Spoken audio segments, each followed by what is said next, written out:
Chapter 32. England under James I. Part the First. Our cousin of Scotland was ugly, awkward, and shuffling both in mind and person. His tongue was much too large for his mouth, his legs were much too weak for his body, and his dull goggle eyes stared and rolled like an idiot's. He was cunning, covetous, wasteful, idle, drunken, greedy, dirty, cowardly, a great swearer, and the most conceited man on earth. His figure, what is commonly called rickety from his birth, presented a most ridiculous appearance, dressed in thick padded clothes, as a safeguard against being stabbed, of which he lived in continual fear. Of a grass-green color from head to foot, with a hunting horn dangling at his side instead of a sword, and his hat and feather sticking over one eye, or hanging on the back of his head, as he happened to toss it on. He used to loll on the necks of his favorite courtiers, and slobber their faces, and kiss and pinch their cheeks. And the greatest favorite he ever had, used to sign himself in his letters to his royal master, His Majesty's dog and slave, and used to address His Majesty as his Sowship. His Majesty was the worst rider ever seen, and thought himself the best. He was one of the most impertinent talkers, in the broadest Scotch, ever heard, and boasted of being unanswerable in all manner of argument. He wrote some of the most wearisome treatises ever read, among others, a book upon witchcraft, in which he was a devout believer, and thought himself a prodigy of authorship. He thought, and wrote, and said, that a king had a right to make and unmake what laws he pleased, and ought to be accountable to nobody on earth. This is the plain, true character of the personage whom the greatest men about the court praised and flattered to that degree, that I doubt if there be anything much more shameful in the annals of human nature. He came to the English throne with great ease. The miseries of a disputed succession had been felt so long, and so dreadfully, that he was proclaimed within a few hours of Elizabeth's death, and was accepted by the nation, even without being asked to give any pledge that he would govern well, or that he would redress crying grievances. He took a month to come from Edinburgh to London, and, by way of exercising his new power, hanged a pickpocket on the journey without any trial, and knighted everybody he could lay hold of. He made 200 knights before he got to his palace in London, and 700 before he had been in it 3 months. He also shovelled 62 new peers into the House of Lords, and there was a pretty large sprinkling of Scotch men among them, you may believe. His Sowship's Prime Minister, Cecil, for I cannot do better than call His Majesty what his favourite called him, was the enemy of Sir Walter Raleigh, and also of Sir Walter's political friend, Lord Cobham. And his Sowship's first trouble was a plot originated by these two, and entered into by some others, with the old object of seizing the king and keeping him in imprisonment until he should change his ministers. There were Catholic priests in the plot, and there were Puritan noblemen too. For, although the Catholics and Puritans were strongly opposed to each other, they united at this time against his Sowship, because they knew that he had a design against both, after pretending to be friendly to each. This design being to have only one high and convenient form of the Protestant religion, which everybody should be bound to belong to, whether they liked it or not. This plot was mixed up with another, which may or may not have had some reference to placing on the throne, at some time, the Lady Arabella Stuart, whose misfortune it was, to be the daughter of the younger brother of his Sowship's father, but who was quite innocent of any part in the scheme. Sir Walter Raleigh was accused on the confession of Lord Cobham, a miserable creature, who said one thing at one time, and another thing at another time, and could be relied upon in nothing. The trial of Sir Walter Raleigh lasted from 8 in the morning until nearly midnight. He defended himself with such eloquence, genius, and spirit against all accusations, and against the insults of Coke, the Attorney General, who, according to the custom of the time, foully abused him, that those who went there detesting the prisoner, came away admiring him, and declaring that anything so wonderful and so captivating was never heard. He was found guilty, nevertheless, and sentenced to death. Execution was deferred, and he was taken to the Tower. The 2 Catholic priests, less fortunate, were executed with the usual atrocity. And Lord Cobham and 2 others were pardoned on the scaffold. His Sowship thought it wonderfully knowing in him to surprise the people by pardoning these 3 at the very block. But, blundering and bungling, as usual, he had very nearly overreached himself. For, the messenger on horseback who brought the pardon, came so late, that he was pushed to the outside of the crowd, and was obliged to shout and roar out what he came for. The miserable Cobham did not gain much by being spared that day. He lived, both as a prisoner and a beggar, utterly despised, and miserably poor, for 13 years, and then died in an old outhouse belonging to one of his former servants. This plot got rid of, and Sir Walter Raleigh safely shut up in the Tower. His Sowship held a great dispute with the Puritans on their presenting a petition to him, and had it all his own way, not so very wonderful, as he would talk continually, and would not hear anybody else, and filled the bishops with admiration. It was comfortably settled that there was to be only one form of religion, and that all men were to think exactly alike. But, although this was arranged 2 centuries and a half ago, and although the arrangement was supported by much fining and imprisonment, I do not find that it is quite successful, even yet. His Sowship, having that uncommonly high opinion of himself as a king, had a very low opinion of Parliament as a power that audaciously wanted to control him. When he called his first Parliament after he had been king a year, he accordingly thought he would take pretty high ground with them, and told them that he commanded them as an absolute king. The Parliament thought those strong words, and saw the necessity of upholding their authority. His Sowship had 3 children, Prince Henry, Prince Charles, and the Princess Elizabeth. It would have been well for one of these, and we shall too soon see which, if he had learnt a little wisdom concerning parliaments from his father's obstinacy. Now, the people still labouring under their old dread of the Catholic religion, this Parliament revived and strengthened the severe laws against it. And this so angered Robert Catesby, a restless Catholic gentleman of an old family, that he formed one of the most desperate and terrible designs ever conceived in the mind of man, no less a scheme than the Gunpowder Plot. His object was, when the King, Lords, and Commons, should be assembled at the next opening of Parliament, to blow them up, one and all, with a great mine of gunpowder. The first person to whom he confided this horrible idea was Thomas Winter, a Worcestershire gentleman who had served in the army abroad, and had been secretly employed in Catholic projects. While Winter was yet undecided, and when he had gone over to the Netherlands, to learn from the Spanish ambassador there whether there was any hope of Catholics being relieved through the intercession of the King of Spain with his Sowship, he found at Ostend a tall, dark, daring man, whom he had known when they were both soldiers abroad, and whose name was Guido, or Guy, Fawkes. Resolved to join the plot, he proposed it to this man, knowing him to be the man for any desperate deed, and they 2 came back to England together. Here, they admitted 2 other conspirators. Thomas Percy, related to the Earl of Northumberland, and John Wright, his brother-in-law. All these met together in a solitary house in the open fields which were then near Clement's Inn, now a closely blocked-up part of London. And when they had all taken a great oath of secrecy, Catesby told the rest what his plan was. They then went upstairs into a garret, and received the sacrament from Father Gerard, a Jesuit, who is said not to have known actually of the Gunpowder Plot, but who, I think, must have had his suspicions that there was something desperate afoot. Percy was a gentleman pensioner, and as he had occasional duties to perform about the court, then kept at Whitehall, there would be nothing suspicious in his living at Westminster.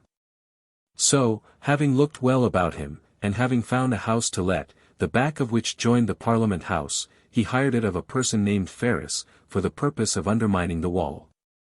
Having got possession of this house, the conspirators hired another on the Lambeth side of the Thames, which they used as a storehouse for wood, gunpowder, and other combustible matters. These were to be removed at night, and afterwards were removed, bit by bit, to the house at Westminster. And, that there might be some trusty person to keep watch over the Lambeth stores, they admitted another conspirator, by name Robert Kay, a very poor Catholic gentleman. All these arrangements had been made some months, and it was a dark, wintry, December night, when the conspirators, who had been in the meantime dispersed to avoid observation, met in the house at Westminster, and began to dig. They had laid in a good stock of eatables, to avoid going in and out, and they dug and dug with great ardour. But, the wall being tremendously thick, and the work very severe, they took into their plot Christopher Wright, a younger brother of John Wright, that they might have a new pair of hands to help. And Christopher Wright fell to like a fresh man, and they dug and dug by night and by day, and Fawkes stood sentinel all the time. And if any man's heart seemed to fail him at all, Fawkes said, "Gentlemen, we have abundance of powder and shot here, and there is no fear of our being taken alive, even if discovered." The same Fawkes, who, in the capacity of sentinel, was always prowling about, soon picked up the intelligence that the king had prorogued the Parliament again, from the 7th of February, the day first fixed upon, until the 3rd of October. When the conspirators knew this, they agreed to separate until after the Christmas holidays, and to take no notice of each other in the meanwhile, and never to write letters to one another on any account. So, the house in Westminster was shut up again, and I suppose the neighbours thought that those strange-looking men who lived there so gloomily, and went out so seldom, were gone away to have a merry Christmas somewhere. It was the beginning of February, 1605, when Catesby met his fellow conspirators again at this Westminster House. He had now admitted 3 more. John Grant, a Warwickshire gentleman of a melancholy temper, who lived in a doleful house near Stratford-upon-Avon, with a frowning wall all round it, and a deep moat, Robert Winter, eldest brother of Thomas. And Catesby's own servant, Thomas Bates, who, Catesby thought, had had some suspicion of what his master was about. These 3 had all suffered more or less for their religion in Elizabeth's time. And now, they all began to dig again, and they dug and dug by night and by day. They found it dismal work alone there, underground, with such a fearful secret on their minds, and so many murders before them. They were filled with wild fancies. Sometimes, they thought they heard a great bell tolling, deep down in the earth under the Parliament House. Sometimes, they thought they heard low voices muttering about the gunpowder plot. Once in the morning, they really did hear a great rumbling noise over their heads, as they dug and sweated in their mine. Every man stopped and looked aghast at his neighbour, wondering what had happened, when that bold prowler, Fawkes, who had been out to look, came in and told them that it was only a dealer in coals who had occupied a cellar under the Parliament House, removing his stock in trade to some other place. Upon this, the conspirators, who with all their digging and digging had not yet dug through the tremendously thick wall, changed their plan, hired that cellar, which was directly under the House of Lords, put 36 barrels of gunpowder in it, and covered them over with faggots and coals. Then they all dispersed again till September, when the following new conspirators were admitted: Sir Edward Bainham, of Gloucestershire; Sir Everard Digby, of Rutlandshire; Ambrose Rookwood, of Suffolk; Francis Tresham, of Northamptonshire. Most of these were rich, and were to assist the plot, some with money and some with horses on which the conspirators were to ride through the country and rouse the Catholics after the Parliament should be blown into air. Parliament being again prorogued from the 3rd of October to the 5th of November, and the conspirators being uneasy lest their design should have been found out, Thomas Winter said he would go up into the House of Lords on the day of the prorogation, and see how matters looked. Nothing could be better. The unconscious commissioners were walking about and talking to one another, just over the 36 barrels of gunpowder. He came back and told the rest so, and they went on with their preparations. They hired a ship, and kept it ready in the Thames, in which Fawkes was to sail for Flanders after firing with a slow match the train that was to explode the powder. A number of Catholic gentlemen not in the secret, were invited, on pretence of a hunting party, to meet Sir Everard Digby at Dunchurch on the fatal day, that they might be ready to act together. And now all was ready. But, now, the great wickedness and danger which had been all along at the bottom of this wicked plot, began to show itself. As the 5th of November drew near, most of the conspirators, remembering that they had friends and relations who would be in the House of Lords that day, felt some natural relenting, and a wish to warn them to keep away. They were not much comforted by Catesby's declaring that in such a cause he would blow up his own son. Lord Muntagle, Tresham's brother-in-law, was certain to be in the house. And when Tresham found that he could not prevail upon the rest to devise any means of sparing their friends, he wrote a mysterious letter to this lord and left it at his lodging in the dusk, urging him to keep away from the opening of Parliament. since God and man had concurred to punish the wickedness of the times. It contained the words that the Parliament should receive a terrible blow, and yet should not see who hurt them. And it added, the danger is past, as soon as you have burnt the letter. The ministers and courtiers made out that his Sowship, by a direct miracle from heaven, found out what this letter meant. The truth is, that they were not long, as few men would be, in finding out for themselves. And it was decided to let the conspirators alone, until the very day before the opening of Parliament. That the conspirators had their fears, is certain, for Tresham himself said before them all, that they were every one dead men. And, although even he did not take flight, there is reason to suppose that he had warned other persons besides Lord Mounteagle. However, they were all firm. And Fawkes, who was a man of iron, went down every day and night to keep watch in the cellar as usual. He was there about 2 in the afternoon of the 4th, when the Lord Chamberlain and Lord Mounteagle threw open the door and looked in. "Who are you, friend?" said they. "Why," said Fawkes, "I am Mr. Percy's servant, and am looking after his store of fuel here." "Your master has laid in a pretty good store," they returned, and shut the door, and went away. Fawkes, upon this, posted off to the other conspirators to tell them all was quiet, and went back and shut himself up in the dark, black cellar again, where he heard the bell go 12 o'clock and usher in the 5th of November. About 2 hours afterwards, he slowly opened the door, and came out to look about him, in his old prowling way. He was instantly seized and bound, by a party of soldiers under Sir Thomas Knevet. He had a watch upon him, some touchwood, some tinder, some slow matches, and there was a dark lantern with a candle in it, lighted, behind the door. He had his boots and spurs on, to ride to the ship, I suppose, and it was well for the soldiers that they took him so suddenly. If they had left him but a moment's time to light a match, he certainly would have tossed it in among the powder, and blown up himself and them. They took him to the king's bedchamber first of all, and there the king, causing him to be held very tight, and keeping a good way off, asked him how he could have the heart to intend to destroy so many innocent people. "Because," said Guy Fawkes, "desperate diseases need desperate remedies." To a little Scotch favourite, with a face like a terrier, who asked him, with no particular wisdom, why he had collected so much gunpowder, he replied, because he had meant to blow Scotchmen back to Scotland. And it would take a deal of powder to do that. Next day he was carried to the Tower, but would make no confession. Even after being horribly tortured, he confessed nothing that the government did not already know. Though he must have been in a fearful state, as his signature, still preserved, in contrast with his natural handwriting before he was put upon the dreadful rack, most frightfully shows. Bates, a very different man, soon said the Jesuits had had to do with the plot, and probably, under the torture, would as readily have said anything. Tresham, taken and put in the Tower too, made confessions and unmade them, and died of an illness that was heavy upon him. Rookwood, who had stationed relays of his own horses all the way to Dunchurch, did not mount to escape until the middle of the day, when the news of the plot was all over London. On the road, he came up with the 2 Wrights, Catesby, and Percy.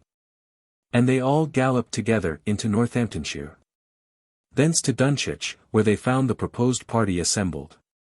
Finding, however, that there had been a plot, and that it had been discovered, the party disappeared in the course of the night, and left them alone with Sir Everard Digby. Away they all rode again, through Warwickshire and Worcestershire, to a house called Holbeach, on the borders of Staffordshire. They tried to raise the Catholics on their way, but were indignantly driven off by them. All this time they were hotly pursued by the Sheriff of Worcester, and a fast increasing concourse of riders. At last, resolving to defend themselves at Holbeach, they shut themselves up in the house, and put some wet powder before the fire to dry. But it blew up, and Catesby was singed and blackened, and almost killed, and some of the others were sadly hurt. Still, knowing that they must die, they resolved to die there, and with only their swords in their hands appeared at the windows to be shot at by the sheriff and his assistants.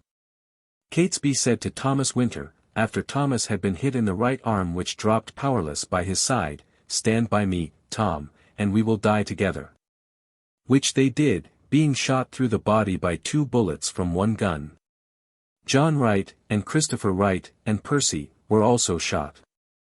Rookwood and Digby were taken, the former with a broken arm and a wound in his body too. It was the 15th of January, before the trial of Guy Fawkes, and such of the other conspirators as were left alive, came on. They were all found guilty, all hanged, drawn, and quartered, some, in St.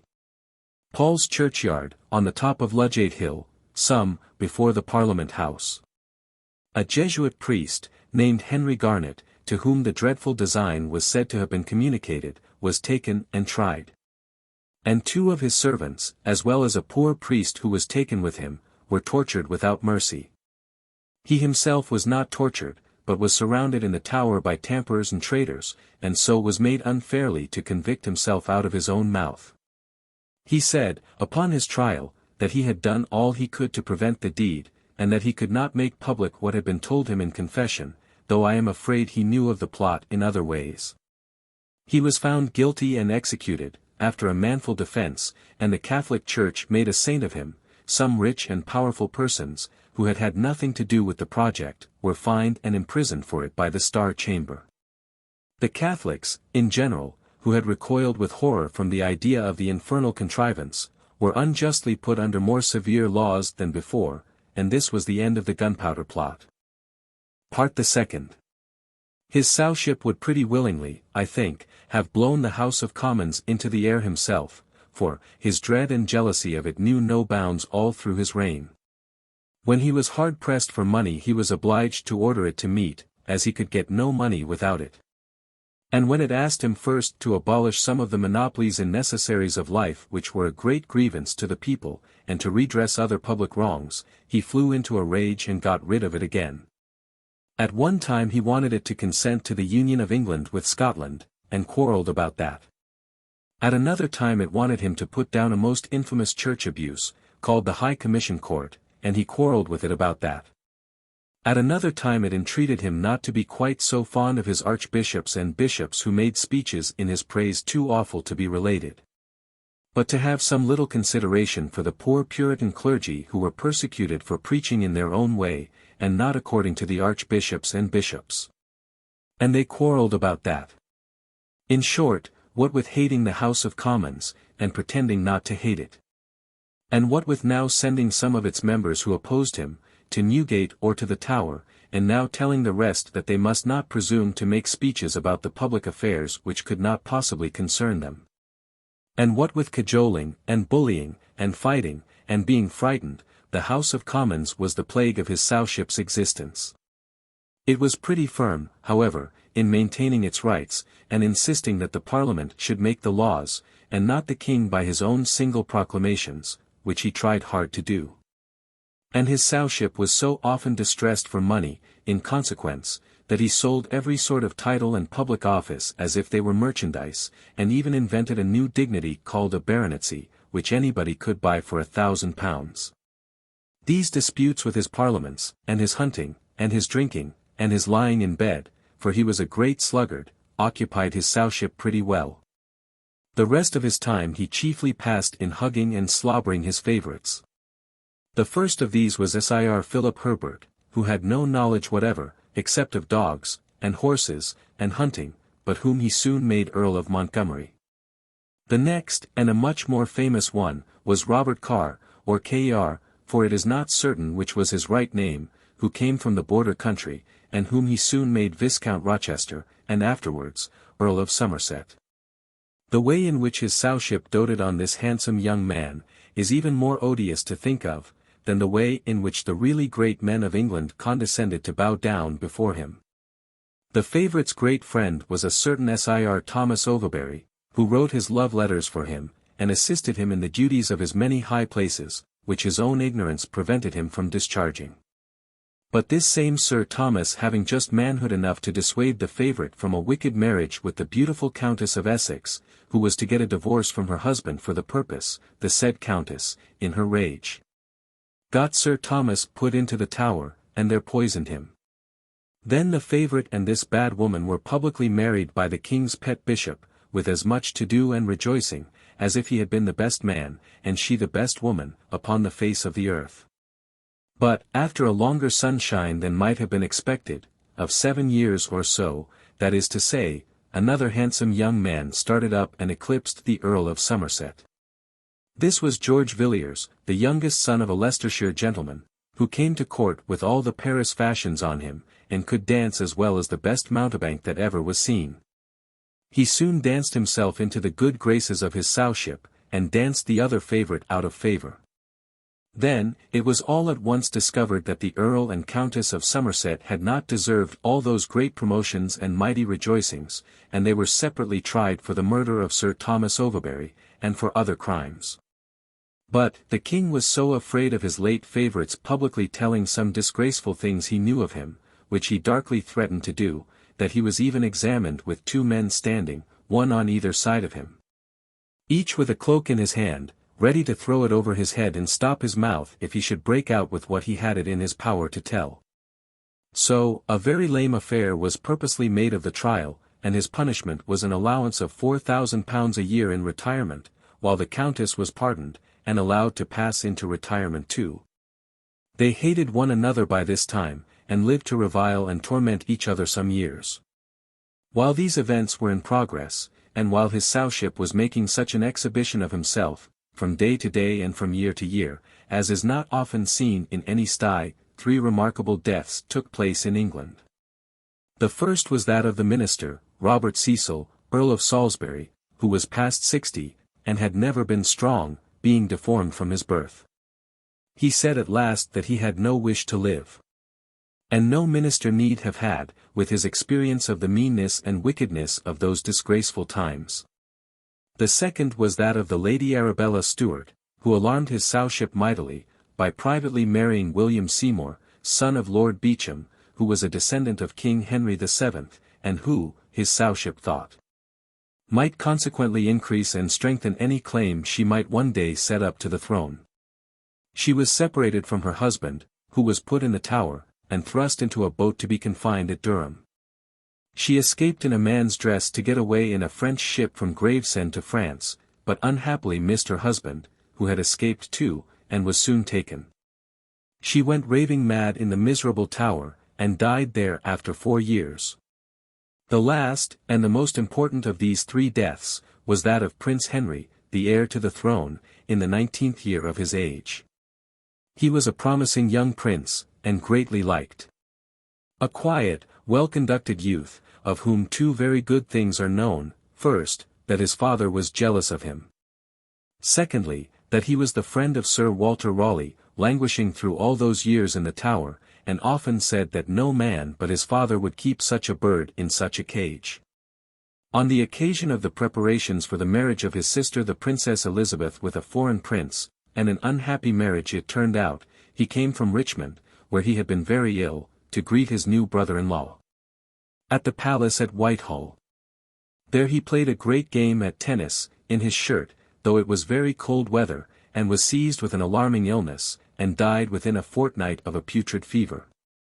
For this young prince Sir Walter Raleigh wrote, in his prison in the Tower, the beginning of a history of the world, a wonderful instance how little his Sowship could do to confine a great man's mind, however long he might imprison his body. And this mention of Sir Walter Raleigh, who had many faults, but who never showed so many merits as in trouble and adversity, may bring me at once to the end of his sad story. After an imprisonment in the Tower of 12 long years, he proposed to resume those old sea voyages of his, and to go to South America in search of gold. His Sowship, divided between his wish to be on good terms with the Spaniards through whose territory Sir Walter must pass, he had long had an idea of marrying Prince Henry to a Spanish princess, and his avaricious eagerness to get hold of the gold, did not know what to do.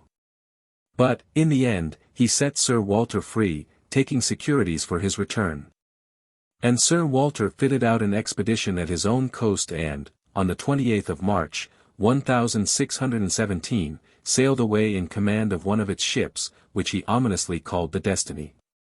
The expedition failed. The common men, not finding the gold they had expected, mutinied. A quarrel broke out between Sir Walter and the Spaniards, who hated him for old successes of his against them, and he took and burnt a little town called St. Thomas. For this he was denounced to his sowship by the Spanish ambassador as a pirate. And returning almost broken-hearted, with his hopes and fortunes shattered, his company of friends dispersed, and his brave son, who had been one of them, killed, he was taken, through the treachery of Sir Louis Stukely, his near relation, a scoundrel and a vice-admiral, and was once again immured in his prison home of so many years. His sowship being mightily disappointed in not getting any gold, Sir Walter Raleigh was tried as unfairly, and with as many lies and evasions as the judges and law officers and every other authority in church and state habitually practiced under such a king. After a great deal of prevarication on all parts but his own, it was declared that he must die under his former sentence, now 15 years old. So, on the 28th of October, 1618, he was shut up in the gatehouse at Westminster to pass his late night on earth. And there he took leave of his good and faithful lady who was worthy to have lived in better days. At 8 o'clock next morning, after a cheerful breakfast, and a pipe, and a cup of good wine, he was taken to Old Palace Yard in Westminster, where the scaffold was set up, and where so many people of high degree were assembled to see him die, that it was a matter of some difficulty to get him through the crowd. He behaved most nobly, but if anything lay heavy on his mind, it was that Earl of Essex, whose head he had seen roll off, and he solemnly said that he had had no hand in bringing him to the block, and that he had shed tears for him when he died. As the morning was very cold, the sheriff said, would he come down to a fire for a little space, and warm himself?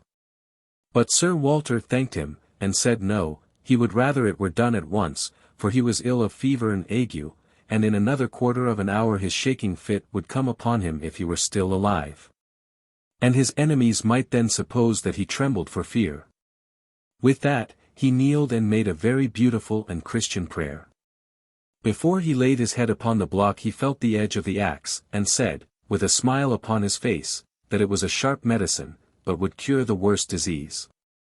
When he was bent down ready for death, he said to the executioner, finding that he hesitated, what dost thou fear? Strike, man. So, the axe came down and struck his head off, in the 66th year of his age. The new favourite got on fast. He was made a viscount, he was made Duke of Buckingham, he was made a marquis, he was made Master of the Horse, he was made Lord High Admiral, and the chief commander of the gallant English forces that had dispersed the Spanish Armada was displaced to make room for him. He had the whole kingdom at his disposal, and his mother sold all the profits and honors of the state, as if she had kept a shop. He blazed all over with diamonds and other precious stones, from his hatband and his earrings to his shoes. Yet he was an ignorant presumptuous, swaggering compound of knave and fool, with nothing but his beauty in his dancing to recommend him. This is the gentleman who called himself His Majesty's dog and slave, and called His Majesty your sowship. His sowship called him Estienne, it is supposed, because that was a nickname for Stephen, and because Street Stephen was generally represented in pictures as a handsome saint. His sowship was driven sometimes to his wits' end by his trimming between the general dislike of the Catholic religion at home, and his desire to wheedle and flatter it abroad. As his only means of getting a rich princess for his son's wife, a part of whose fortune he might cram into his greasy pockets. Prince Charles, or as his sowship called him, Baby Charles, being now Prince of Wales, the old project of a marriage with the Spanish king's daughter had been revived for him. And as she could not marry a Protestant without leave from the Pope, his sowship himself secretly and meanly wrote to his infallibility, asking for it. The negotiation for this Spanish marriage takes up a larger space in great books than you can imagine, but the upshot of it all is, that when it had been held off by the Spanish court for a long time, Baby Charles and Steenie set off in disguise as Mr. Thomas Smith and Mr. John Smith, to see the Spanish princess, that Baby Charles pretended to be desperately in love with her, and jumped off walls to look at her, and made a considerable fool of himself in a good many ways. That she was called Princess of Wales and that the whole Spanish court believed Baby Charles to be all but dying for her sake, as he expressly told them he was. That Baby Charles and Steenie came back to England, and were received with as much rapture as if they had been a blessing to it, that baby Charles had actually fallen in love with Henrietta Maria, the French king's sister, whom he had seen in Paris. That he thought it a wonderfully fine and princely thing to have deceived the Spaniards, all through, and that he openly said, with a chuckle, as soon as he was safe and sound at home again, that the Spaniards were great fools to have believed him. Like most dishonest men, the prince and the favorite complained that the people whom they had deluded were dishonest. They made such misrepresentations of the treachery of the Spaniards in this business of the Spanish match, that the English nation became eager for a war with them. Although the gravest Spaniards laughed at the idea of his sowship in a warlike attitude, the Parliament granted money for the beginning of hostilities, and the treaties with Spain were publicly declared to be at an end. The Spanish ambassador in London, probably with the help of the fallen favourite, the Earl of Somerset, being unable to obtain speech with his sowship, slipped a paper into his hand, declaring that he was a prisoner in his own house, and was entirely governed by Buckingham and his creatures. The first effect of this letter was that his sowship began to cry and whine, and took baby Charles away from Steenie, and went down to Windsor, gabbling all sorts of nonsense. The end of it was that his sowship hugged his dog and slave, and said he was quite satisfied. He had given the prince and the favourite almost unlimited power to settle anything with the Pope as to the Spanish marriage. And he now, with a view to the French one, signed a treaty that all Roman Catholics in England should exercise their religion freely, and should never be required to take any oath contrary thereto. In return for this, and for other concessions much less to be defended, Henrietta Maria was to become the prince's wife, and was to bring him a fortune of 800,000 crowns. His sowship's eyes were getting red with eagerly looking for the money, when the end of a gluttonous life came upon him, and, after a fortnight's illness, on Sunday the 27th of March, 1625, he died. He had reigned 22 years, and was 59 years old. I know of nothing more abominable in history than the adulation that was lavished on this king, and the vice and corruption that such a barefaced habit of lying produced in his court. It is much to be doubted whether one man of honour, and not utterly self-disgraced, kept his place near James I. Lord Bacon, that able and wise philosopher, as the first judge in the kingdom in this reign, became a public spectacle of dishonesty and corruption. And in his base flattery of his sowship, and in his crawling servility to his dog and slave, disgraced himself even more. But, a creature like his sowship set upon a throne is like the plague, and everybody receives infection from him. Chapter 33. England under Charles I. Part the First. Baby Charles became King Charles I, in the 25th year of his age. Unlike his father, he was usually amiable in his private character, and grave and dignified in his bearing. But, like his father, he had monstrously exaggerated notions of the rights of a king, and was evasive, and not to be trusted. If his word could have been relied upon, his history might have had a different end. His first care was to send over that insolent upstart, Buckingham, to bring Henrietta Maria from Paris to be his queen. Upon which occasion Buckingham, with his usual audacity, made love to the young Queen of Austria, and was very indignant indeed with Cardinal Richelieu, the French minister, for thwarting his intentions.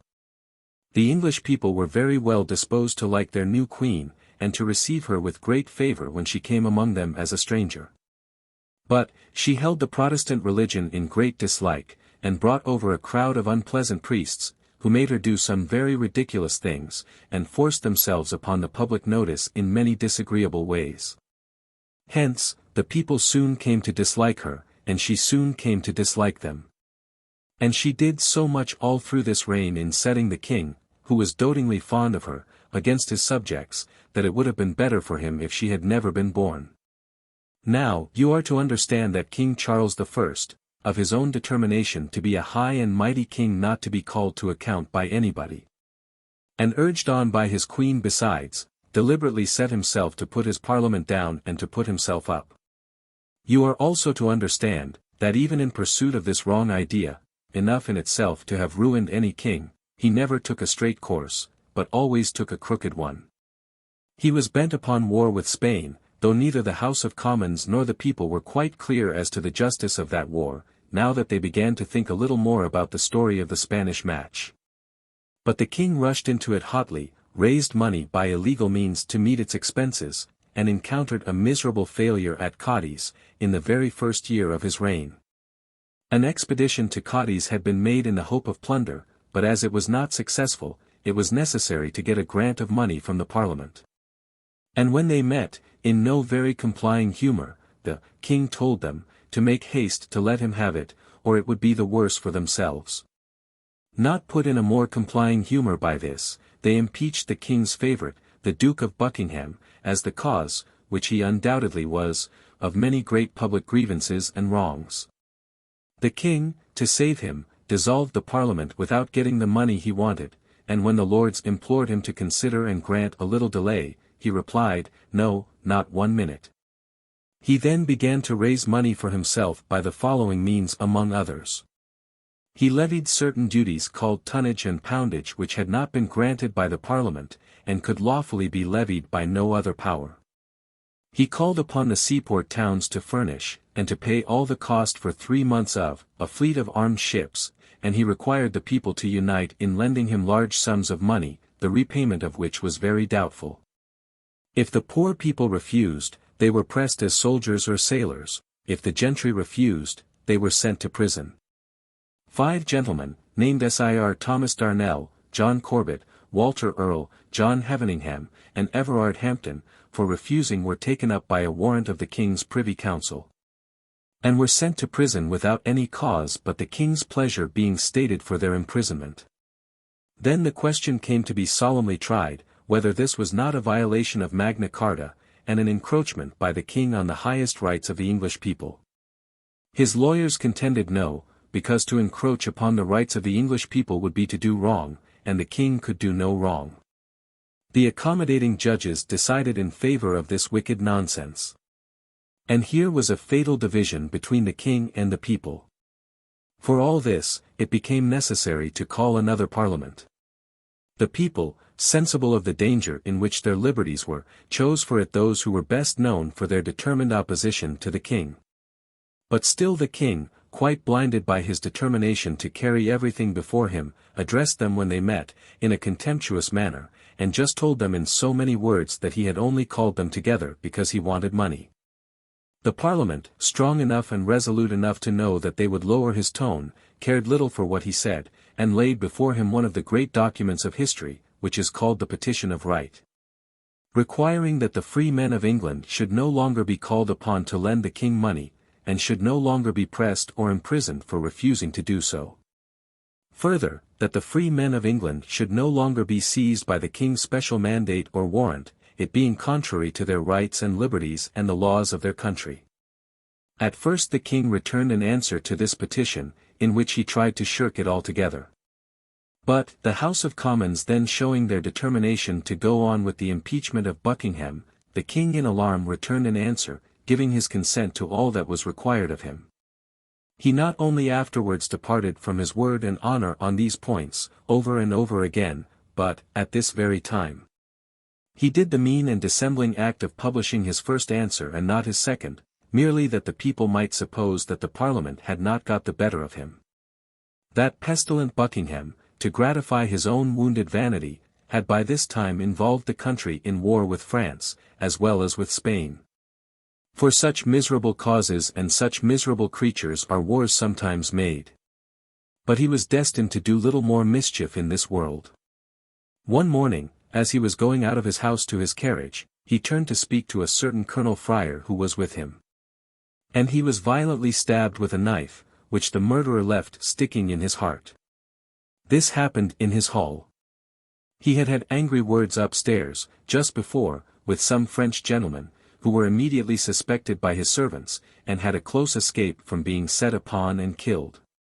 In the midst of the noise, the real murderer, who had gone to the kitchen and might easily have got away, drew his sword and cried out, "I am the man." His name was John Felton, a Protestant and a retired officer in the army. He said he had had no personal ill will to the Duke, but had killed him as a curse to the country. He had aimed his blow well, for Buckingham had only had time to cry out, "Villain," and then he drew out the knife, fell against a table, and died. The council made a mighty business of examining John Felton about this murder, though it was a plain case enough, one would think. He had come 70 miles to do it, he told them, and he did it for the reason he had declared. If they put him upon the rack, as that noble Marquis of Dorset whom he saw before him, had the goodness to threaten, he gave that Marquis warning, that he would accuse him as his accomplice. The king was unpleasantly anxious to have him racked, nevertheless. But as the judges now found out that torture was contrary to the law of England, it is a pity they did not make the discovery a little sooner. John Felton was simply executed for the murder he had done. A murder it undoubtedly was, and not in the least to be defended, though he had freed England from one of the most profligate, contemptible, and base court favourites to whom it has ever yielded. A very different man now arose. This was Sir Thomas Wentworth, a Yorkshire gentleman, who had sat in Parliament for a long time, and who had favoured arbitrary and haughty principles, but who had gone over to the people's side on receiving offence from Buckingham. The king, much wanting such a man, for, besides being naturally favourable to the king's cause, he had great abilities, made him first a baron, and then a viscount, and gave him high employment, and won him most completely. A parliament, however, was still in existence, and was not to be won. On the 20th of January, 1629, Sir John Eliot, a great man who had been active in the Petition of Right, brought forward other strong resolutions against the king's chief instruments, and called upon the Speaker to put them to the vote. To this the Speaker answered, he was commanded otherwise by the king, and got up to leave the chair, which, according to the rules of the House of Commons would have obliged it to adjourn without doing anything more, when two members, named Mr. Hollis and Mr. Valentine, held him down. A scene of great confusion arose among the members. And while many swords were drawn and flashing about, the king, who was kept informed of all that was going on, told the captain of his guard to go down to the house and force the doors. The resolutions were by that time, however, voted, and the house adjourned. Sir John Eliot and those two members who had held the Speaker down, were quickly summoned before the council. As they claimed it to be their privilege not to answer out of Parliament for anything they had said in it, they were committed to the Tower. The king then went down and dissolved the Parliament, in a speech wherein he made mention of these gentlemen as vipers, which did not do him much good that ever I have heard of. As they refused to gain their liberty by saying they were sorry for what they had done, the king, always remarkably unforgiving, never overlooked their offence.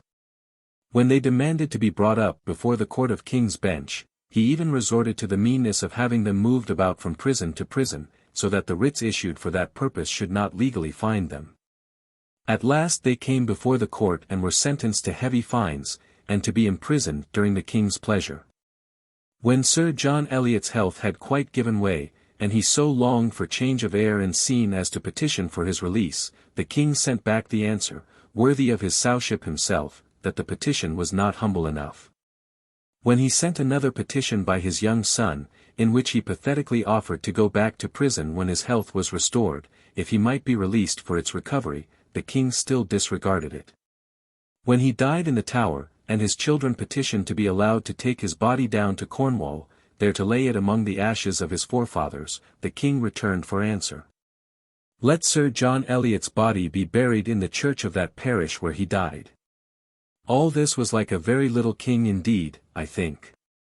And now, for 12 long years, steadily pursuing his design of setting himself up and putting the people down, the king called no parliament, but ruled without one. If 12,000 volumes were written in his praise, as a good many have been, it would still remain a fact, impossible to be denied, that for 12 years King Charles I reigned in England unlawfully and despotically, seized upon his subjects' goods and money at his pleasure, and punished according to his unbridled will all who ventured to oppose him. It is a fashion with some people to think that this king's career was cut short, but I must say myself that I think he ran a pretty long one. William Laud, Archbishop of Canterbury, was the king's right-hand man in the religious part of the putting down of the people's liberties. Laud, who was a sincere man, of large learning but small sense, for the two things sometimes go together in very different quantities, though a Protestant, held opinions so near those of the Catholics, that the Pope wanted to make a cardinal of him, if he would have accepted that favor. He looked upon vows, robes, lighted candles, images, and so forth, as amazingly important in religious ceremonies, and he brought in an immensity of bowing and candle snuffing. He also regarded archbishops and bishops as a sort of miraculous persons, and was inveterate in the last degree against any who thought otherwise. Accordingly, he offered up thanks to heaven, and was in a state of much pious pleasure, when a Scotch clergyman, named Leighton, was pilloried, whipped, branded in the cheek, and had one of his ears cut off and one of his nostrils slit, for calling bishops trumpery and the inventions of men. He originated on a Sunday morning the prosecution of William Prynne, a barrister who was of similar opinions, and who was fined £1,000, who was pilloried, who had his ears cut off on 2 occasions, one ear at a time, and who was imprisoned for life. He highly approved of the punishment of Dr. Bastwick, a physician, who was also fined £1,000, and who afterwards had his ears cut off, and was imprisoned for life. These were gentle methods of persuasion. Some will tell you, I think, they were rather calculated to be alarming to the people. In the money part of the putting down of the people's liberties, the king was equally gentle, as some will tell you, as I think, equally alarming. He levied those duties of tonnage and poundage, and increased them as he thought fit. He granted monopolies to companies of merchants on their paying him for them, notwithstanding the great complaints that had, for years and years, been made on the subject of monopolies. He fined the people for disobeying proclamations issued by his sowship in direct violation of law. He revived the detested forest laws, and took private property to himself as his forest right. Above all, he determined to have what was called ship money.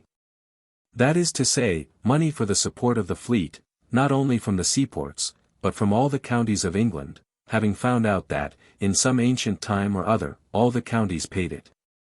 The grievance of this ship money being somewhat too strong, John Chambers, a citizen of London, refused to pay his part of it. For this the Lord Mayor ordered John Chambers to prison, and for that John Chambers brought a suit against the Lord Mayor. Lord Say, also, behaved like a real nobleman, and declared he would not pay. But, the sturdiest and best opponent of the ship money was John Hampden, a gentleman of Buckinghamshire, who had sat among the vipers, in the House of Commons when there was such a thing, and who had been the bosom friend of Sir John Eliot. This case was tried before the 12 judges in the Court of Exchequer, and again the king's lawyers said it was impossible that ship money could be wrong, because the king could do no wrong. However hard he tried, and he really did try very hard during these 12 years. 7 of the judges said that was quite true, and Mr. Hampden was bound to pay. 5 of the judges said that was quite false, and Mr. Hampden was not bound to pay. So, the king triumphed, as he thought, by making Hampden the most popular man in England. Where matters were getting to that height now, that many honest Englishmen could not endure their country, and sailed away across the seas to found a colony in Massachusetts Bay in America. It is said that Hampden himself and his relation Oliver Cromwell were going with a company of such voyagers, and were actually on board ship, when they were stopped by a proclamation, prohibiting sea captains to carry out such passengers without the royal license. But oh! It would have been well for the king if he had let them go. This was the state of England. If Laud had been a madman just broke loose, he could not have done more mischief than he did in Scotland.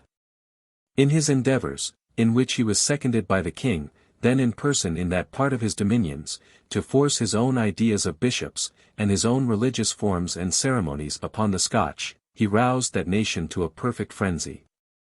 They formed a solemn league, which they called the Covenant, for the preservation of their own religious forms. They rose in arms throughout the whole country.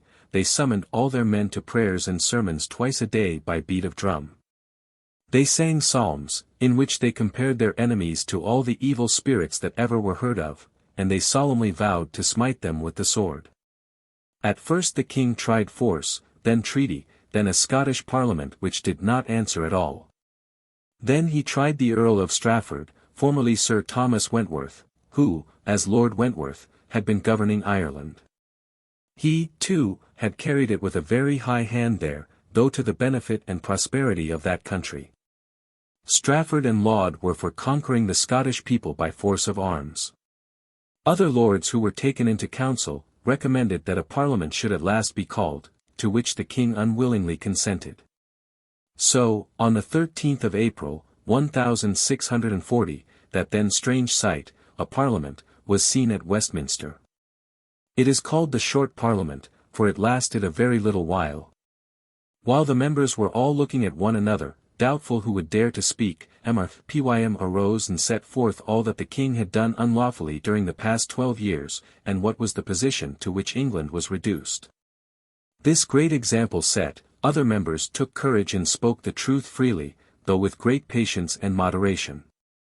The king, a little frightened, sent to say that if they would grant him a certain sum on certain terms, no more ship money should be raised. They debated the matter for 2 days. And then, as they would not give him all he asked without promise or inquiry, he dissolved them. But they knew very well that he must have a parliament now, and he began to make that discovery too, though rather late in the day. Wherefore, on the 24th of September, being then at York with an army collected against the Scottish people, but his own men sullen and discontented like the rest of the nation, the king told the great council of the lords, whom he had called to meet him there, that he would summon another parliament to assemble on the 3rd of November. The soldiers of the Covenant had now forced their way into England and had taken possession of the northern counties, where the coals are got. As it would never do to be without coals, and as the king's troops could make no head against the Covenanters so full of gloomy zeal, a truce was made, and a treaty with Scotland was taken into consideration. Meanwhile the northern counties paid the Covenanters to leave the coals alone, and keep quiet. We have now disposed of the Short Parliament. We have next to see what memorable things were done by the Long one. Part the Second. The Long Parliament assembled on the 3rd of November, 1641. That day week the Earl of Strafford arrived from York, very sensible that the spirited and determined men who formed that Parliament were no friends towards him, who had not only deserted the cause of the people, but who had on all occasions opposed himself to their liberties. The king told him, for his comfort, that the Parliament should not hurt one hair of his head. But, on the very next day Mr. Pym, in the House of Commons, and with great solemnity, impeached the Earl of Strafford as a traitor. He was immediately taken into custody and fell from his proud height. It was the 22nd of March before he was brought to trial in Westminster Hall, where, although he was very ill and suffered great pain, he defended himself with such ability and majesty, that it was doubtful whether he would not get the best of it. But on the 13th day of the trial, Pym produced in the House of Commons a copy of some notes of a council, found by young Sir Harry Vane in a red velvet cabinet belonging to his father, Secretary Vane, who sat at the council table with the Earl, in which Strafford had distinctly told the king that he was free from all rules and obligations of government, and might do with his people whatever he liked.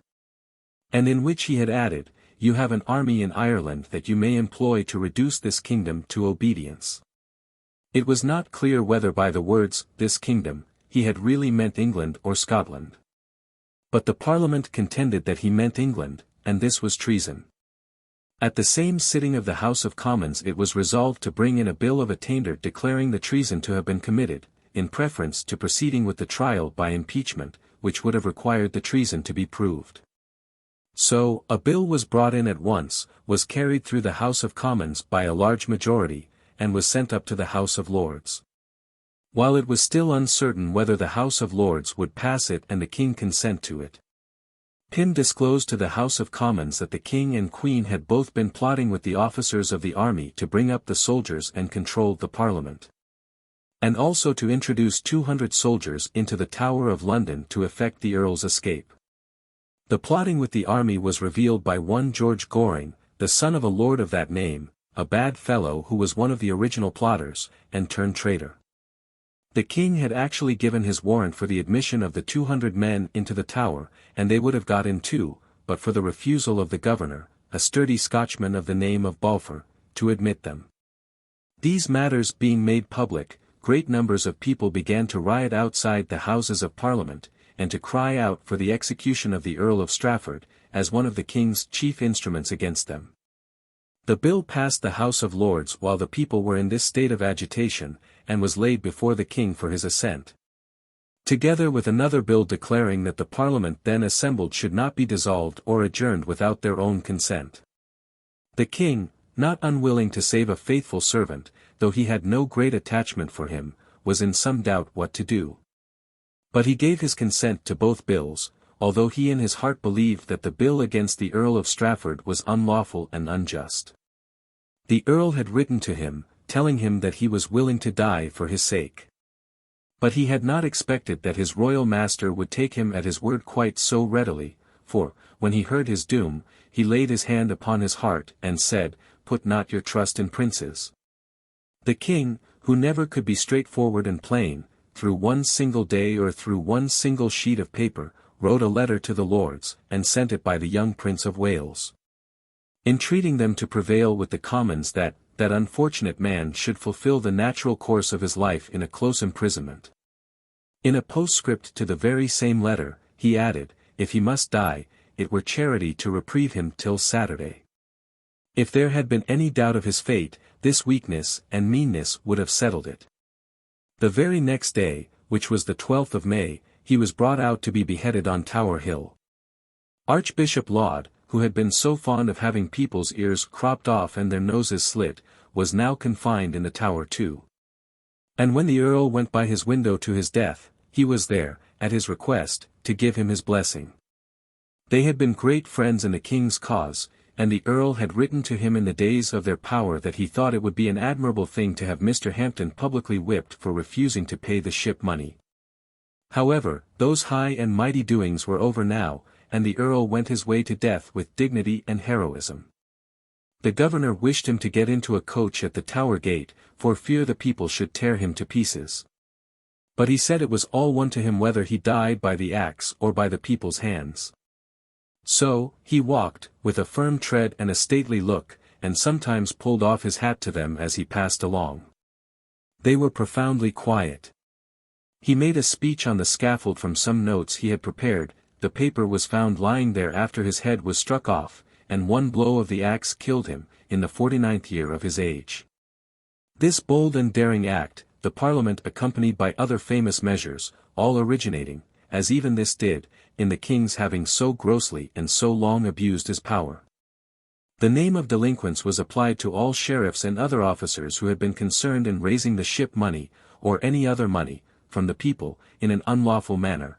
The Hampden judgment was reversed. The judges who had decided against Hampden were called upon to give large securities that they would take such consequences as Parliament might impose upon them, and one was arrested as he sat in High Court, and carried off to prison. Laud was impeached. The unfortunate victims whose ears had been cropped and whose noses had been slit, were brought out of prison in triumph. And a bill was passed declaring that a Parliament should be called every 3rd year, and that if the king and the king's officers did not call it, the people should assemble of themselves and summon it, as of their own right and power.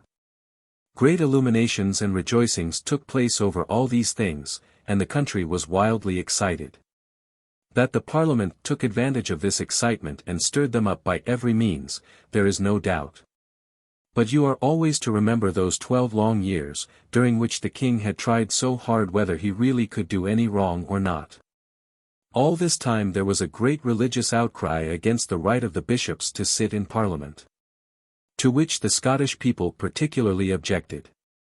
The English were divided on this subject, and, partly on this account and partly because they had foolish expectations that the Parliament would be able to take off nearly all the taxes. Numbers of them sometimes wavered and inclined towards the king. I believe myself, that if, at this or almost any other period of his life, the king could have been trusted by any man not out of his senses, he might have saved himself and kept his throne. But, on the English army being disbanded, he plotted with the officers again, as he had done before, and established the fact beyond all doubt by putting his signature of approval to a petition against the parliamentary leaders, which was drawn up by certain officers. When the Scottish army was disbanded, he went to Edinburgh in 4 days, which was going very fast at that time, to plot again, and so darkly too, that it is difficult to decide what his whole object was. Some suppose that he wanted to gain over the Scottish Parliament, as he did in fact gain over, by presents and favours, many Scottish lords and men of power. Some think that he went to get proofs against the parliamentary leaders in England of their having treasonably invited the Scottish people to come and help them. With whatever object he went to Scotland, he did little good by going. At the instigation of the Earl of Montrose, a desperate man who was then in prison for plotting, he tried to kidnap 3 Scottish lords who escaped. A committee of the Parliament at home, who had followed to watch him, writing an account of this incident, as it was called, to the Parliament made a fresh stir about it, were, or feigned to be, much alarmed for themselves. And wrote to the Earl of Essex, the Commander-in-Chief, for a guard to protect them. It is not absolutely proved that the king plotted in Ireland besides, but it is very probable that he did, and that the Queen did, and that he had some wild hope of gaining the Irish people over to his side by favouring a rise among them. Whether or no, they did rise in a most brutal and savage rebellion, in which, encouraged by their priests, they committed such atrocities upon numbers of the English, of both sexes and of all ages, as nobody could believe, but for their being related on oath by eyewitnesses. Whether 100,000 or 200,000 Protestants were murdered in this outbreak, is uncertain, but, that it was as ruthless and barbarous an outbreak as ever was known among any savage people, is certain. The king came home from Scotland, determined to make a great struggle for his lost power. He believed that, through his presence and favours, Scotland would take no part against him. And the Lord Mayor of London received him with such a magnificent dinner that he thought he must have become popular again in England. It would take a good many Lord Mayors, however, to make a people, and the king soon found himself mistaken. Not so soon, though, but that there was a great opposition in the Parliament to a celebrated paper put forth by Pym and Hampden and the rest, called the Remonstrance, which set forth all the illegal acts that the king had ever done, but politely laid the blame of them on his bad advisers. Even when it was passed and presented to him, the king still thought himself strong enough to discharge Balfour from his command in the Tower, and to put in his place a man of bad character, to whom the Commons instantly objected, and whom he was obliged to abandon. At this time, the old outcry about the bishops became louder than ever, and the old Archbishop of York was so near being murdered as he went down to the House of Lords, being laid hold of by the mob and violently knocked about, in return for very foolishly scolding a shrill boy who was yelping out "No bishops," that he sent for all the bishops who were in town, and proposed to them to sign a declaration that, as they could no longer without danger to their lives attend their duty in Parliament, they protested against the lawfulness of everything done in their absence. This they asked the king to send to the House of Lords, which he did. Then the House of Commons impeached the whole party of bishops and sent them off to the Tower, taking no warning from this. But encouraged by there being a moderate party in the Parliament who objected to these strong measures, the king, on the 3rd of January, 1642, took the rashest step that ever was taken by mortal man. Of his own accord and without advice, he sent the Attorney General to the House of Lords, to accuse of treason certain members of Parliament who as popular leaders were the most obnoxious to him. Lord Kimbolton, Sir Arthur Hazelrig, Denzil Hollis, John Pym, they used to call him King Pym, he possessed such power and looked so big, John Hampden, and William Strode. The houses of those members he caused to be entered, and their papers to be sealed up. At the same time, he sent a messenger to the House of Commons demanding to have the 5 gentlemen who were members of that house immediately produced. To this the House replied that they should appear as soon as there was any legal charge against them, and immediately adjourned. Next day, the House of Commons send into the city to let the Lord Mayor know that their privileges are invaded by the king, and that there is no safety for anybody or anything. Then, when the 5 members are gone out of the way, down comes the king himself, with all his guard and from 200 to 300 gentlemen and soldiers, of whom the greater part were armed. These he leaves in the hall. And then, with his nephew at his side, goes into the house, takes off his hat, and walks up to the Speaker's chair. The Speaker leaves it, the king stands in front of it, looks about him steadily for a little while, and says he has come for those 5 members. No one speaks, and then he calls John Pym by name. No one speaks, and then he calls Denzil Hollis by name. No one speaks, and then he asks the Speaker of the House where those 5 members are. The Speaker, answering on his knee, nobly replies that he is the servant of that house, and that he has neither eyes to see, nor tongue to speak, anything but what the house commands him.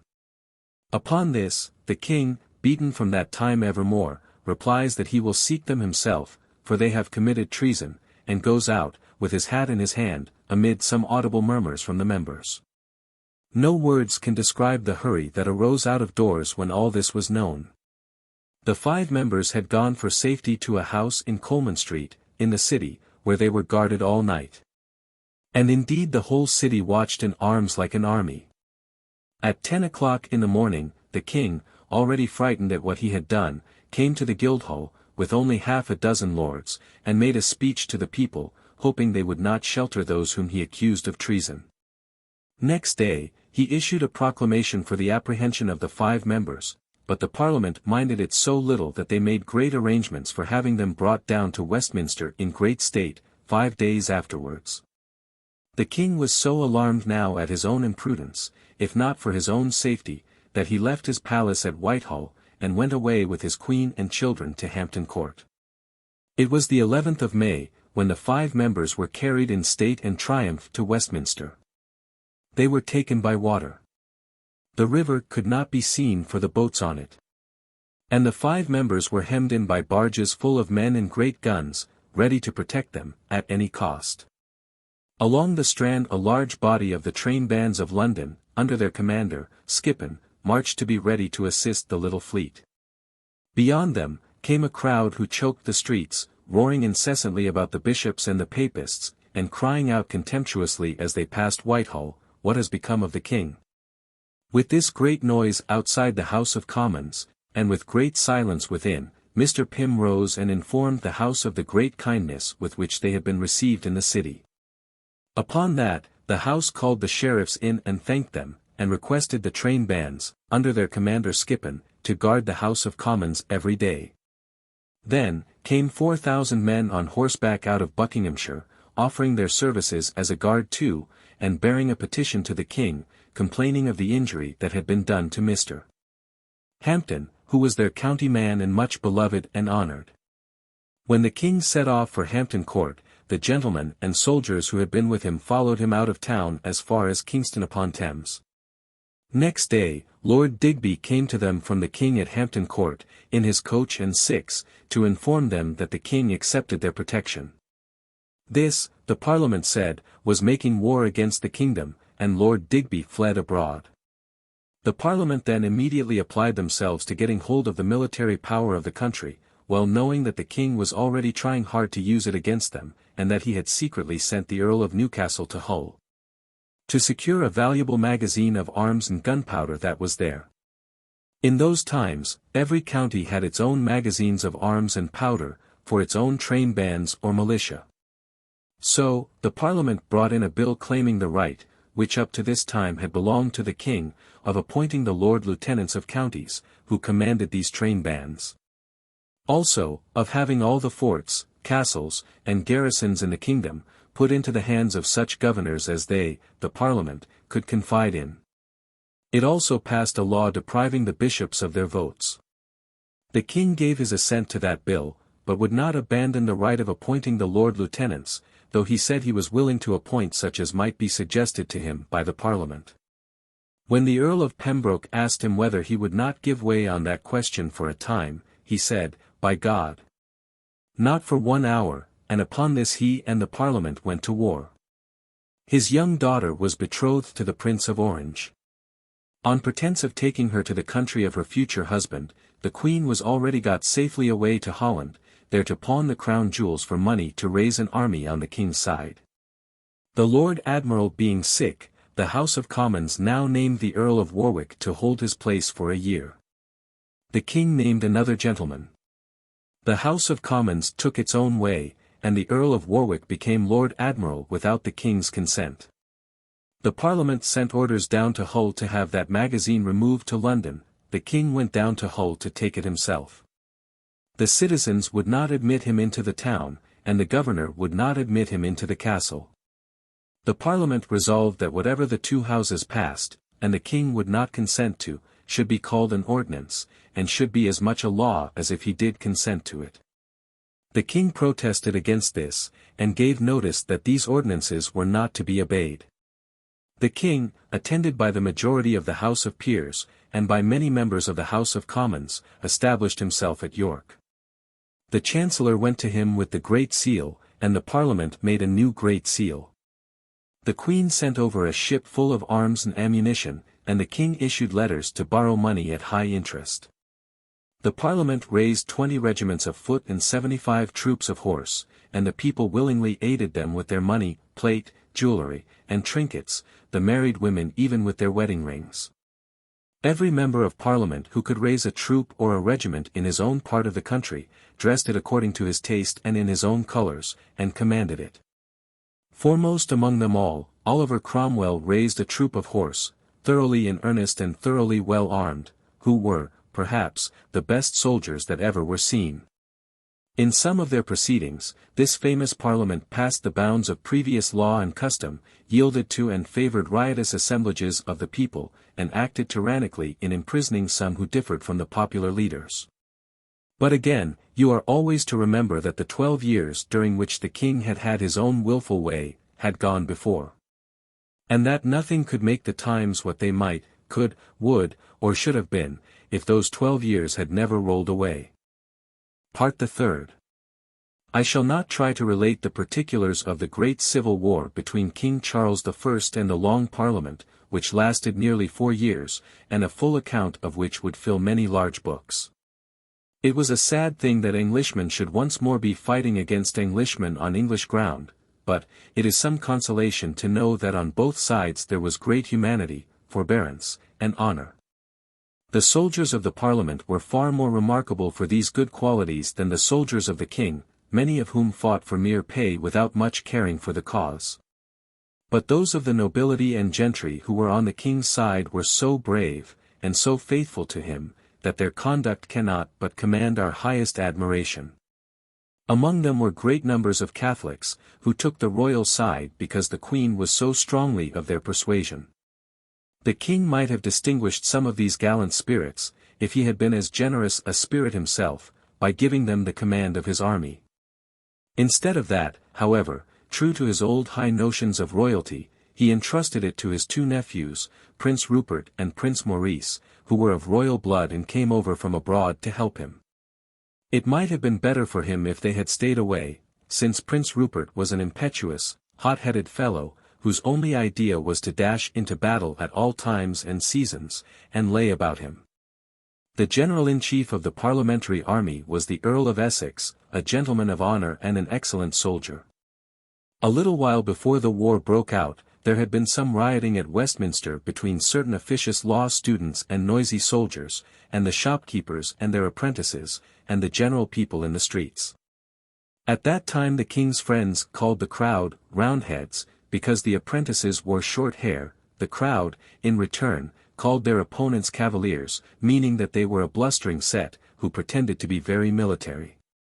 These two words now began to be used to distinguish the two sides in the Civil War. The Royalists also called the parliamentary men rebels and rogues, while the parliamentary men called them malignants, and spoke of themselves as the godly, the honest, and so forth. The war broke out at Portsmouth, where that double traitor Goring had again gone over to the king and was besieged by the parliamentary troops.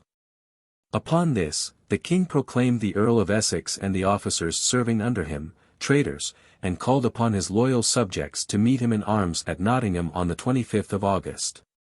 But his loyal subjects came about him in scanty numbers, and it was a windy, gloomy day, and the royal standard got blown down, and the whole affair was very melancholy. The chief engagements after this, took place in the Vale of the Red Horse near Banbury, at Brentford, at Devizes, at Chalgrave Field, where Mr. Hampden was so sorely wounded while fighting at the head of his men, that he died within a week, at Newbury, in which battle Lord Falkland, one of the best noblemen on the king's side, was killed, at Leicester, at Naseby, at Winchester, at Marston Moor near York, at Newcastle, and in many other parts of England and Scotland. These battles were attended with various successes. At one time, the king was victorious, at another time, the Parliament. But almost all the great and busy towns were against the king.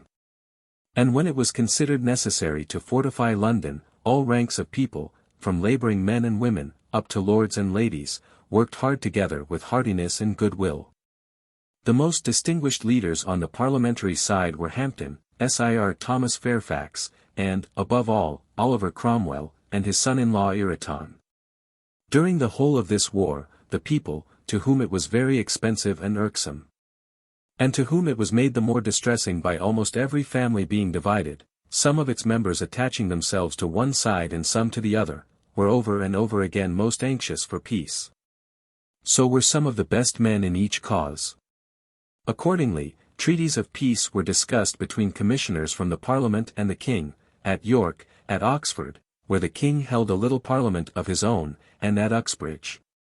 But they came to nothing. In all these negotiations, and in all his difficulties, the king showed himself at his best. He was courageous, cool, self-possessed, and clever. But, the old taint of his character was always in him, and he was never for one single moment to be trusted.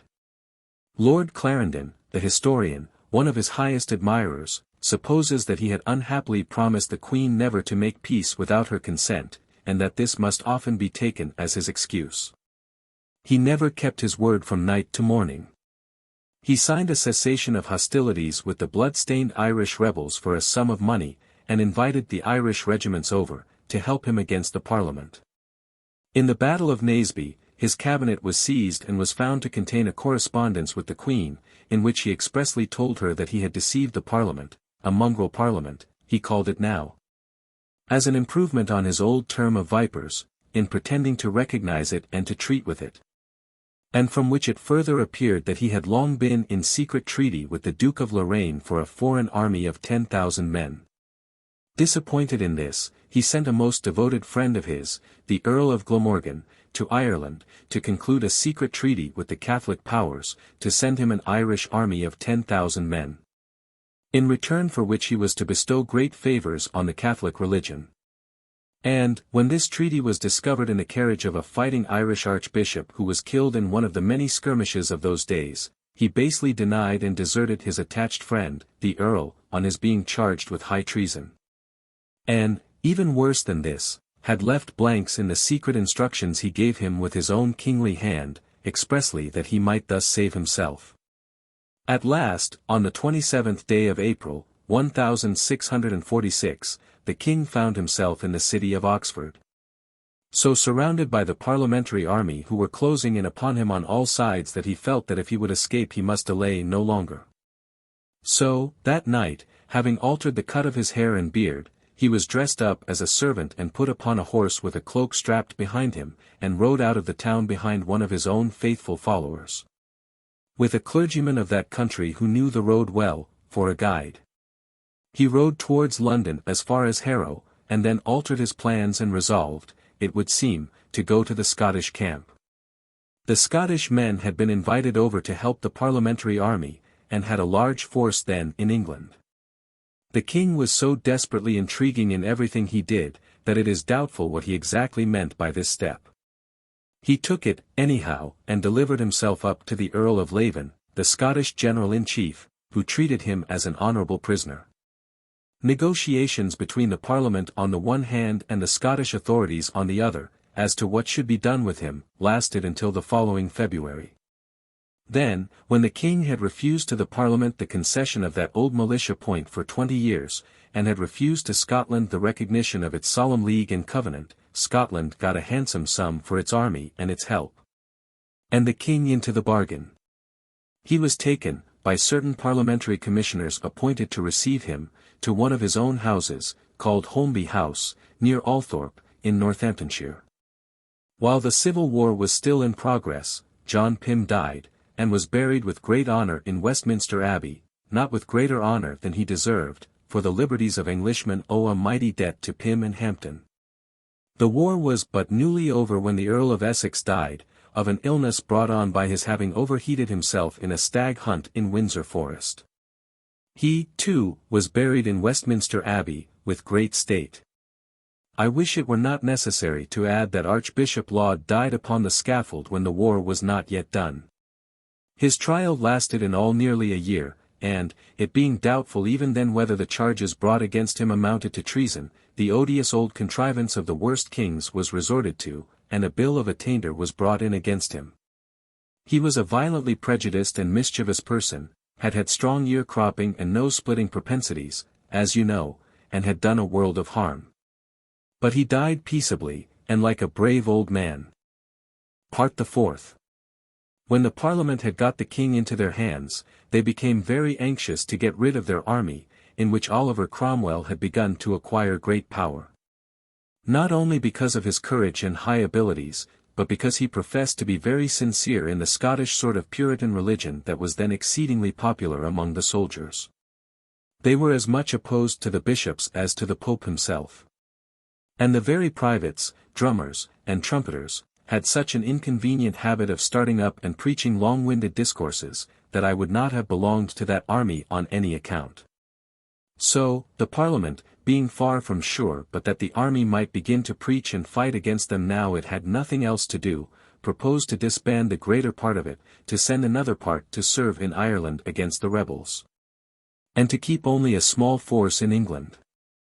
But, the army would not consent to be broken up, except upon its own conditions, and, when the Parliament showed an intention of compelling it, it acted for itself in an unexpected manner.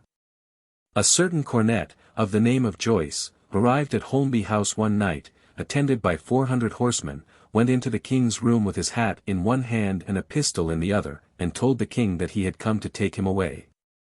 The king was willing enough to go, and only stipulated that he should be publicly required to do so next morning. Next morning, accordingly, he appeared on the top of the steps of the house, and asked Comet Joyce before his men and the guard set there by the Parliament, what authority he had for taking him away. To this Cornet Joyce replied, the authority of the army. Have you a written commission? Said the king. Joyce, pointing to his 400 men on horseback, replied, that is my commission. Well, said the king, smiling, as if he were pleased, I never before read such a commission, but it is written in fair and legible characters. This is a company of as handsome proper gentlemen as I have seen a long while. He was asked where he would like to live, and he said at Newmarket. So, to Newmarket he and Cornet Joyce and the 400 horsemen rode. The king remarking, in the same smiling way, that he could ride as far at a spell as Cornet Joyce, or any man there. The king quite believed, I think, that the army were his friends. He said as much to Fairfax when that general, Oliver Cromwell, and Ireton, went to persuade him to return to the custody of the Parliament. He preferred to remain as he was, and resolved to remain as he was. And when the army moved nearer and nearer London to frighten the Parliament into yielding to their demands, they took the king with them. It was a deplorable thing that England should be at the mercy of a great body of soldiers with arms in their hands. But the king certainly favored them at this important time of his life, as compared with the more lawful power that tried to control him. It must be added, however, that they treated him, as yet, more respectfully and kindly than the Parliament had done. They allowed him to be attended by his own servants, to be splendidly entertained at various houses, and to see his children, at Cavesham House, near Reading, for 2 days. Whereas, the Parliament had been rather hard with him, and had only allowed him to ride out and play at bowls. It is much to be believed that if the king could have been trusted, even at this time, he might have been saved. Even Oliver Cromwell expressly said that he did believe that no man could enjoy his possessions in peace, unless the king had his rights. He was not unfriendly towards the king. He had been present when he received his children, and had been much affected by the pitiable nature of the scene. He saw the king often. He frequently walked and talked with him in the long galleries and pleasant gardens of the palace at Hampton Court, whither he was now removed, and in all this risked something of his influence with the army. But, the king was in secret hopes of help from the Scottish people, and the moment he was encouraged to join them he began to be cool to his new friends, the army, and to tell the officers that they could not possibly do without him. At the very time, too, when he was promising to make Cromwell and Ireton noblemen, if they would help him up to his old height, he was writing to the Queen that he meant to hang them. They both afterwards declared that they had been privately informed that such a letter would be found, on a certain evening, sewed up in a saddle which would be taken to the Blue Boar in Holborn to be sent to Dover. And that they went there, disguised as common soldiers, and sat drinking in the inn-yard until a man came with the saddle, which they ripped up with their knives, and therein found the letter. I see little reason to doubt the story. It is certain that Oliver Cromwell told one of the king's most faithful followers that the king could not be trusted, and that he would not be answerable if anything amiss were to happen to him. Still, even after that, he kept a promise he had made to the king, by letting him know that there was a plot with a certain portion of the army to seize him. I believe that, in fact, he sincerely wanted the king to escape abroad, and so to be got rid of without more trouble or danger. That Oliver himself had work enough with the army is pretty plain. For some of the troops were so mutinous against him, and against those who acted with him at this time, that he found it necessary to have one man shot at the head of his regiment to overawe the rest. The king, when he received Oliver's warning, made his escape from Hampton Court. After some indecision and uncertainty, he went to Carisbrooke Castle in the Isle of Wight. At first, he was pretty free there. But, even there, he carried on a pretended treaty with the Parliament, while he was really treating with commissioners from Scotland to send an army into England to take his part. When he broke off this treaty with the Parliament, having settled with Scotland, and was treated as a prisoner, his treatment was not changed too soon, for he had plotted to escape that very night to a ship sent by the Queen, which was lying off the island. He was doomed to be disappointed in his hopes from Scotland. The agreement he had made with the Scottish commissioners was not favourable enough to the religion of that country to please the Scottish clergy, and they preached against it. The consequence was, that the army raised in Scotland and sent over, was too small to do much. And that, although it was helped by a rising of the Royalists in England and by good soldiers from Ireland, it could make no head against the parliamentary army under such men as Cromwell and Fairfax. The king's eldest son, the Prince of Wales, came over from Holland with 19 ships, a part of the English fleet having gone over to him, to help his father, but nothing came of his voyage, and he was fain to return. The most remarkable event of this Second Civil War was the cruel execution by the Parliamentary General, of Sir Charles Lucas and Sir George Lisle, two grand Royalist generals, who had bravely defended Colchester under every disadvantage of famine and distress for nearly 3 months. When Sir Charles Lucas was shot, Sir George Lisle kissed his body, and said to the soldiers who were to shoot him, "Come nearer, and make sure of me." "I warrant you, Sir George," said one of the soldiers, "we shall hit you." "Aye." He returned with a smile, "But I have been nearer to you, my friends, many a time, and you have missed me." The Parliament, after being fearfully bullied by the army, who demanded to have 7 members whom they disliked given up to them, had voted that they would have nothing more to do with the king. On the conclusion, however, of this Second Civil War, which did not last more than 6 months, they appointed commissioners to treat with him.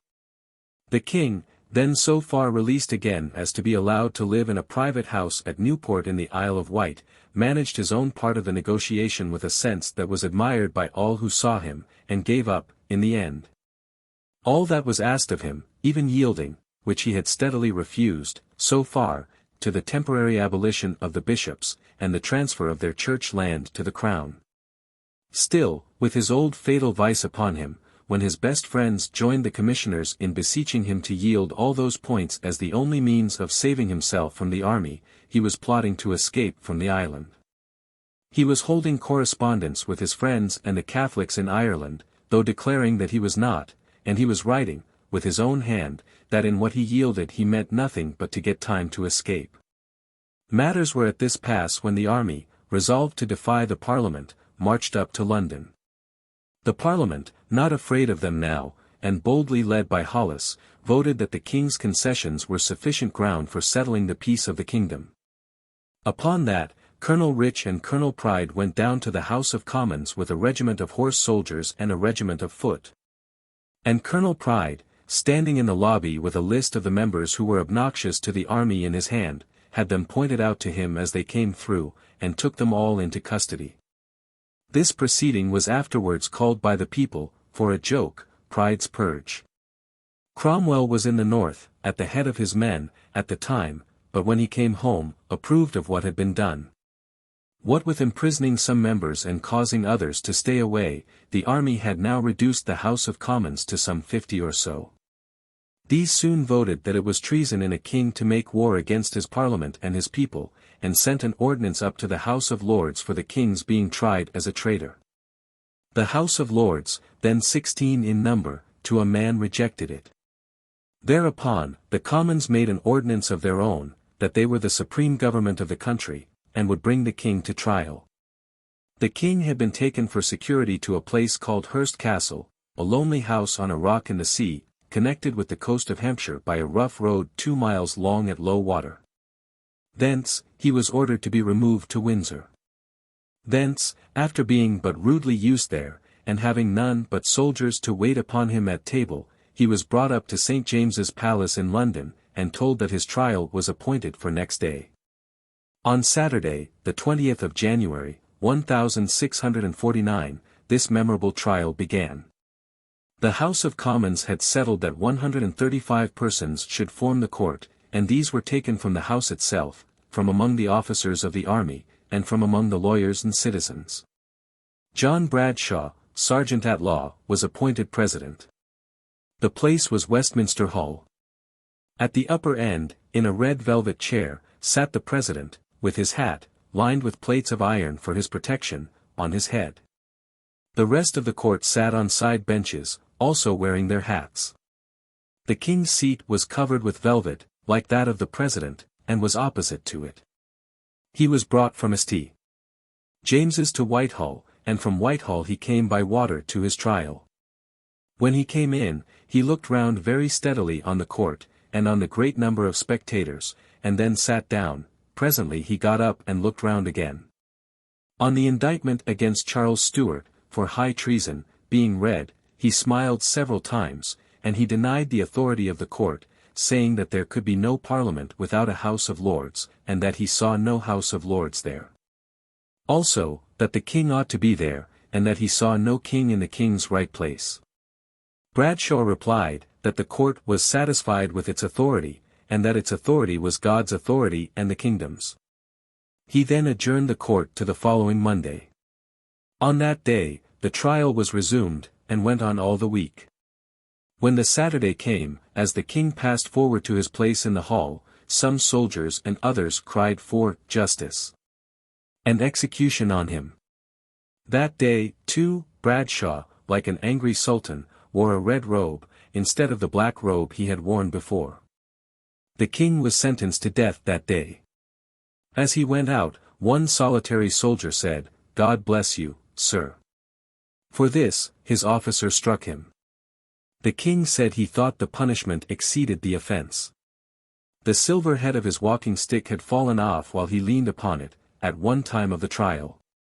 The accident seemed to disturb him, as if he thought it ominous of the falling of his own head, and he admitted as much, now it was all over. Being taken back to Whitehall, he sent to the House of Commons, saying that as the time of his execution might be nigh, he wished he might be allowed to see his darling children. It was granted. On the Monday he was taken back to St. James's. And his 2 children then in England, the Princess Elizabeth 13 years old, and the Duke of Gloucester 9 years old, were brought to take leave of him, from Shown House, near Brentford. It was a sad and touching scene, when he kissed and fondled those poor children, and made a little present of 2 diamond seals to the princess, and gave them tender messages to their mother, who little deserved them. For she had a lover of her own whom she married soon afterwards, and told them that he died for the laws and liberties of the land. I am bound to say that I don't think he did, but I dare say he believed so.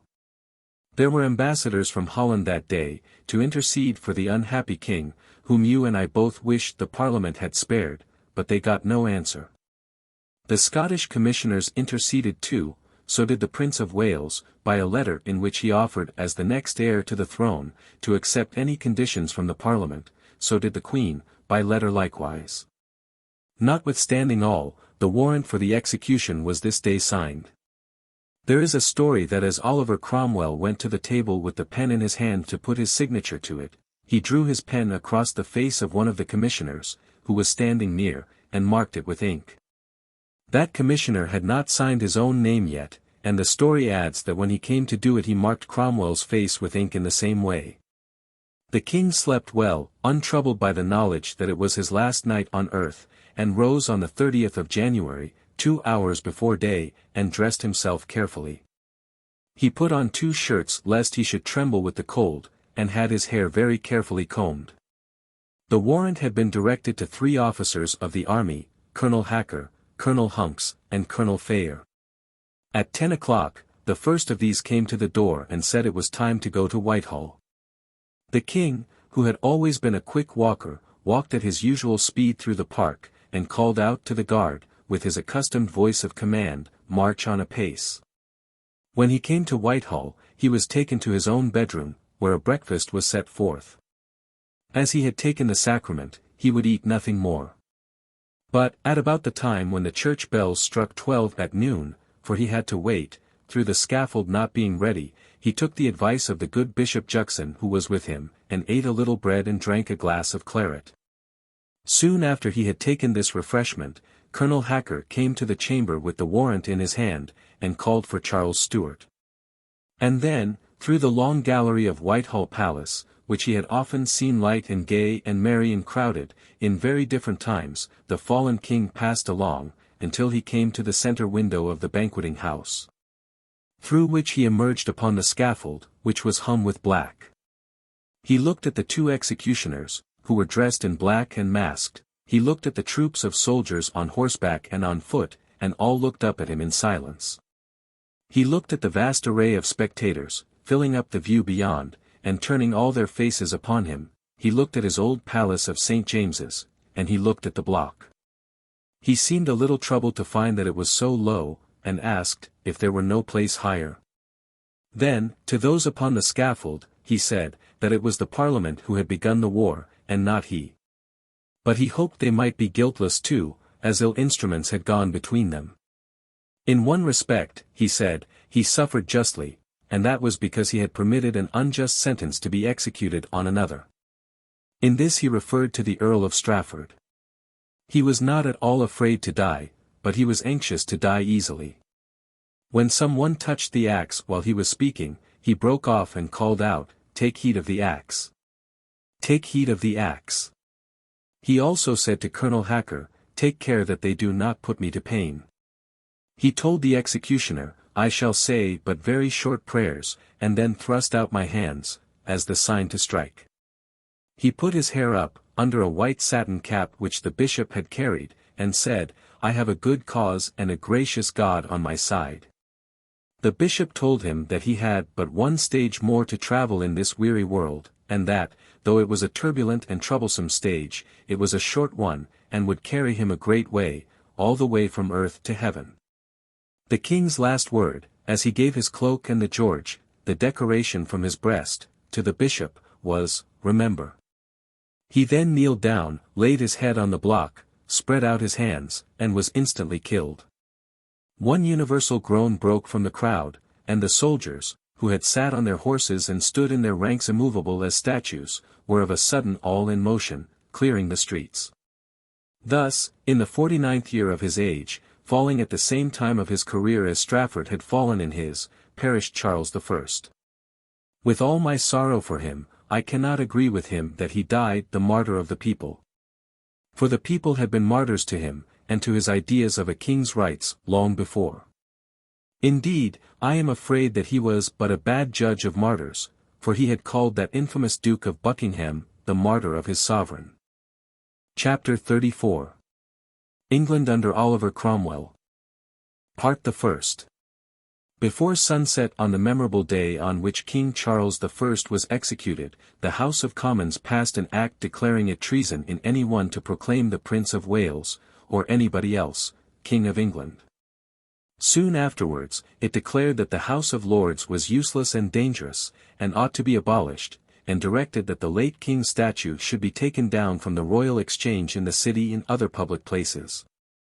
Having laid hold of some famous royalists who had escaped from prison, and having beheaded the Duke of Hamilton, Lord Holland, and Lord Capel, in Palace Yard, all of whom died very courageously, they then appointed a Council of State to govern the country. It consisted of 41 members, of whom 5 were peers. Bradshaw was made president. The House of Commons also readmitted members who had opposed the King's death, and made up its numbers to about 150.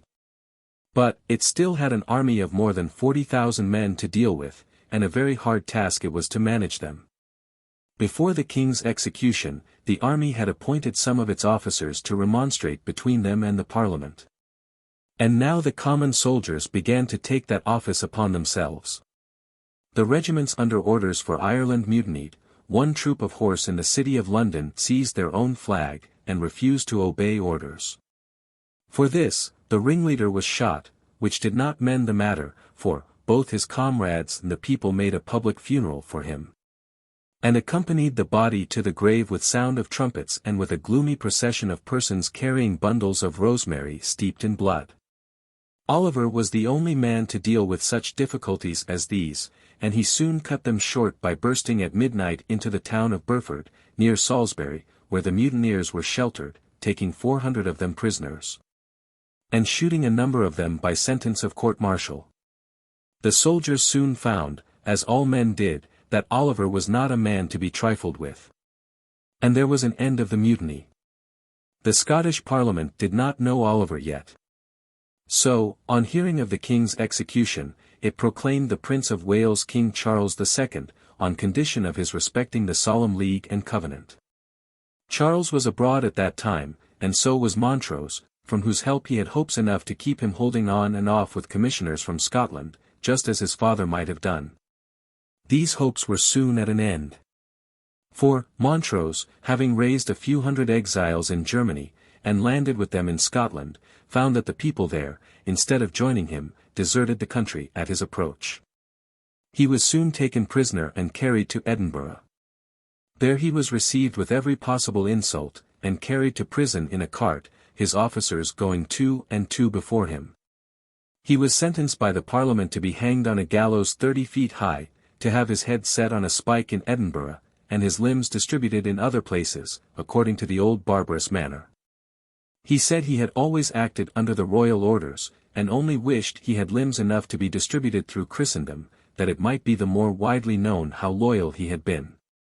He went to the scaffold in a bright and brilliant dress, and made a bold end at 38 years of age. The breath was scarcely out of his body when Charles abandoned his memory, and denied that he had ever given him orders to rise in his behalf. Oh, the family failing was strong in that Charles then. Oliver had been appointed by the Parliament to command the army in Ireland, where he took a terrible vengeance for the sanguinary rebellion, and made tremendous havoc, particularly in the siege of Drogheda, where no quarter was given, and where he found at least 1,000 of the inhabitants shut up together in the great church, every one of whom was killed by his soldiers, usually known as Oliver's Ironsides. There were numbers of friars and priests among them, and Oliver gruffly wrote home in his dispatch that these were knocked on the head like the rest. But, Charles having got over to Scotland where the men of the Solemn League and Covenant led him a prodigiously dull life and made him very weary with long sermons and grim Sundays, the Parliament called the redoubtable Oliver home to knock the Scottish men on the head for setting up that prince. Oliver left his son-in-law, Ireton, as general in Ireland in his stead. He died there afterwards, and he imitated the example of his father-in-law with such goodwill that he brought the country to subjection, and laid it at the feet of the Parliament. In the end, they passed an act for the settlement of Ireland, generally pardoning all the common people, but exempting from this grace such of the wealthier sort as had been concerned in the rebellion, or in any killing of Protestants, or who refused to lay down their arms. Great numbers of Irish were got out of the country to serve under Catholic powers abroad, and a quantity of land was declared to have been forfeited by past offences, and was given to people who had lent money to the Parliament early in the war.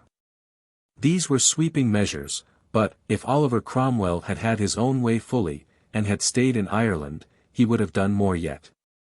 However, as I have said, the Parliament wanted Oliver for Scotland. So, home Oliver came, and was made commander of all the forces of the Commonwealth of England, and in 3 days away he went with 16,000 soldiers to fight the Scottish men. Now, the Scottish men, being then, as you will generally find them now, mighty cautious, reflected that the troops they had were not used to war like the Ironsides, and would be beaten in an open fight. Therefore they said, if we live quiet in our trenches in Edinburgh here, and if all the farmers come into the town and desert the country, the Ironsides will be driven out by iron hunger and be forced to go away. This was, no doubt, the wisest plan. But as the Scottish clergy would interfere with what they knew nothing about, and would perpetually preach long sermons exhorting the soldiers to come out and fight, the soldiers got it in their heads that they absolutely must come out and fight. Accordingly, in an evil hour for themselves, they came out of their safe position.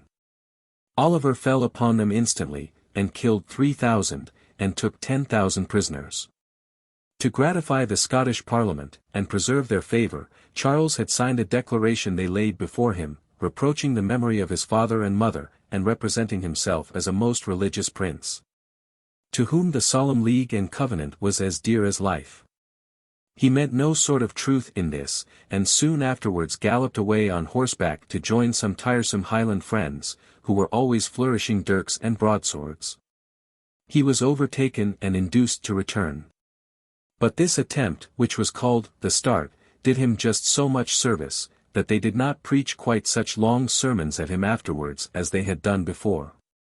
On the 1st of January, 1651, the Scottish people crowned him at Scone.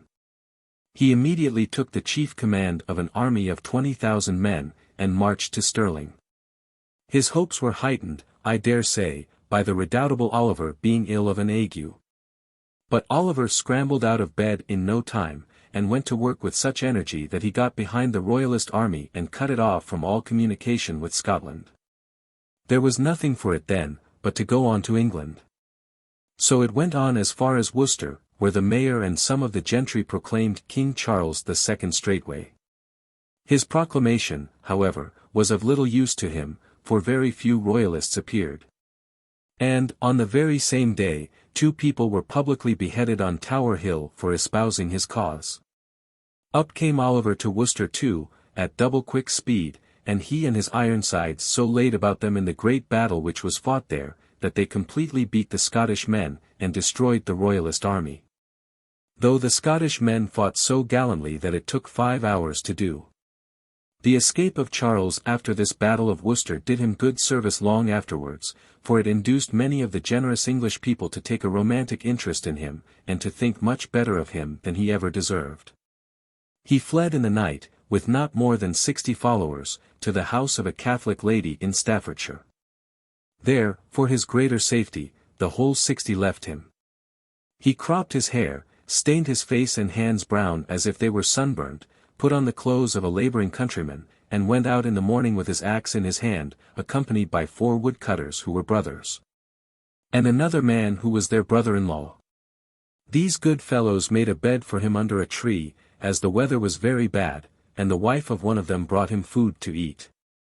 And the old mother of the 4 brothers came and fell down on her knees before him in the wood, and thanked God that her sons were engaged in saving his life. At night, he came out of the forest and went on to another house which was near the river Severn, with the intention of passing into Wales, but the place swarmed with soldiers, and the bridges were guarded, and all the boats were made fast.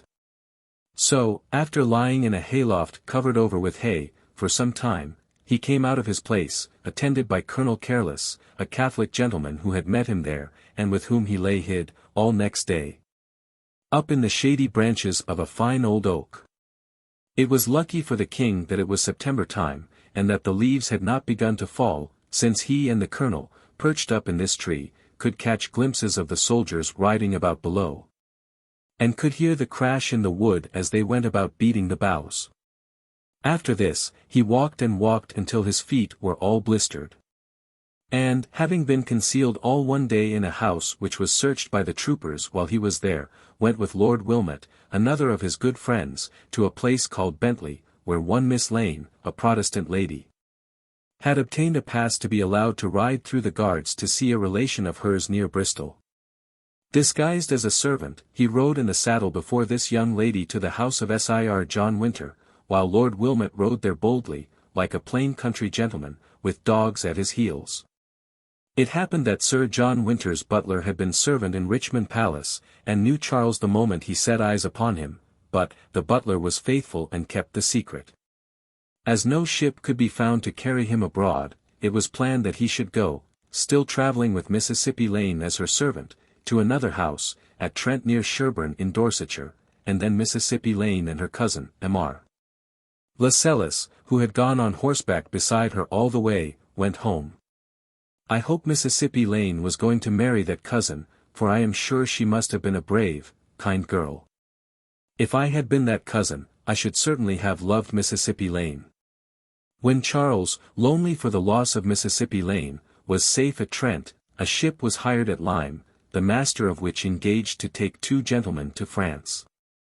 In the evening of the same day, the king, now riding as servant before another young lady, set off for a public house at a place called Charmouth, where the captain of the vessel was to take him on board.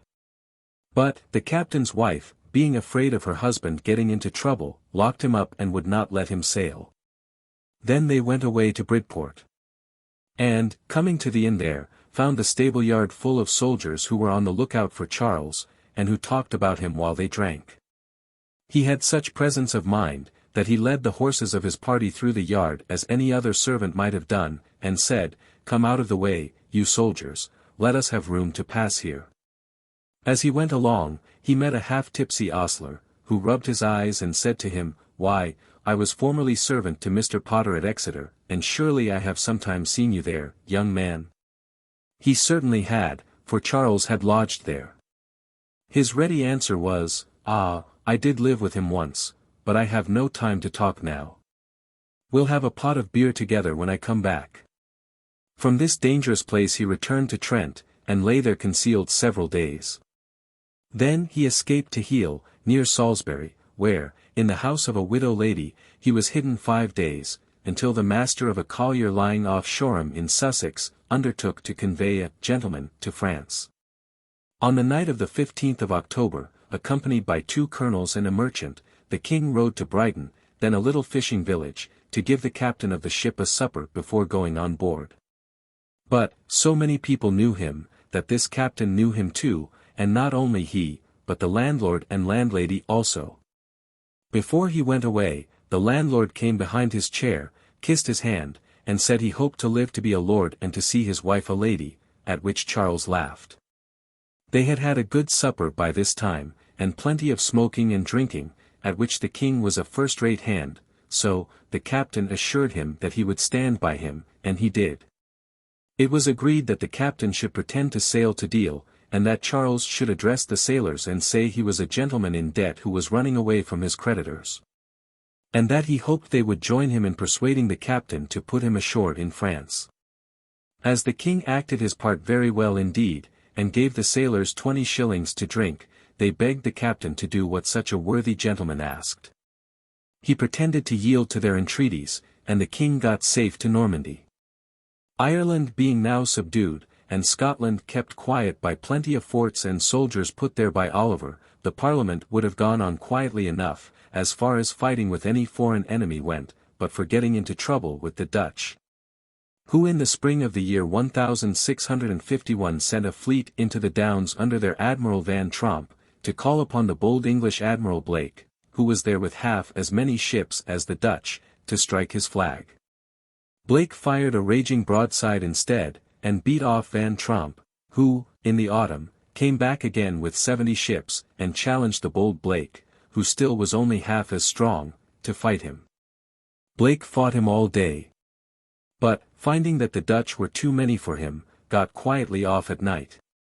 What does Van Tromp upon this, but goes cruising and boasting about the Channel, between the North Foreland and the Isle of Wight, with a great Dutch broom tied to his masthead, as a sign that he could and would sweep the English of the sea. Within 3 months, Blake lowered his tone though, and his broom too, for, he and 2 other bold commanders, Dean and Monk, fought him 3 whole days, took 23 of his ships, shivered his broom to pieces, and settled his business. Things were no sooner quiet again, than the army began to complain to the Parliament that they were not governing the nation properly, and to hint that they thought they could do it better themselves. Oliver, who had now made up his mind to be the head of the state, or nothing at all, supported them in this, and called a meeting of officers and his own parliamentary friends, at his lodgings in Whitehall, to consider the best way of getting rid of the Parliament. It had now lasted just as many years as the king's unbridled power had lasted, before it came into existence. The end of the deliberation was, that Oliver went down to the house in his usual plain black dress, with his usual grey worsted stockings, but with an unusual party of soldiers behind him. These last he left in the lobby, and then went in and sat down. Presently he got up, made the Parliament a speech, told them that the Lord had done with them, stamped his foot and said, "You are no Parliament. Bring them in. Bring them in." At this signal the door flew open, and the soldiers appeared. "This is not honest," said Sir Harry Vane, one of the members. "Sir Harry Vane," cried Cromwell, "oh, Sir Harry Vane. The Lord deliver me from Sir Harry Vane." Then he pointed out members one by one, and said this man was a drunkard, and that man a dissipated fellow, and that man a liar, and so on. Then he caused the speaker to be walked out of his chair, told the guard to clear the house, called the mace upon the table, which is a sign that the house is sitting, a fool's bauble, and said, "Here, carry it away." Being obeyed in all these orders, he quietly locked the door, put the key in his pocket, walked back to Whitehall again, and told his friends, who were still assembled there, what he had done. They formed a new Council of State after this extraordinary proceeding, and got a new Parliament together in their own way, which Oliver himself opened in a sort of sermon, and which he said was the beginning of a perfect heaven upon earth. In this Parliament there sat a well-known leather seller, who had taken the singular name of Praise God Barebones, and from whom it was called, for a joke, Barebones's Parliament, though its general name was the Little Parliament. As it soon appeared that it was not going to put Oliver in the first place, it turned out to be not at all like the beginning of heaven upon earth, and Oliver said it really was not to be borne with. So he cleared off that Parliament in much the same way as he had disposed of the other, and then the Council of Officers decided that he must be made the supreme authority of the kingdom, under the title of the Lord Protector of the Commonwealth. So, on the 16th of December, 1653, a great procession was formed at Oliver's door, and he came out in a black velvet suit and a big pair of boots, and got into his coach and went down to Westminster, attended by the judges, and the Lord Mayor, and the aldermen, and all the other great and wonderful personages of the country. There, in the Court of Chancery, he publicly accepted the office of Lord Protector. Then he was sworn, and the city sword was handed to him, and the seal was handed to him, and all the other things were handed to him which are usually handed to kings and queens on state occasions. When Oliver had handed them all back, he was quite made and completely finished off as Lord Protector, and several of the Ironsides preached about it at great length, all the evening. Part the second.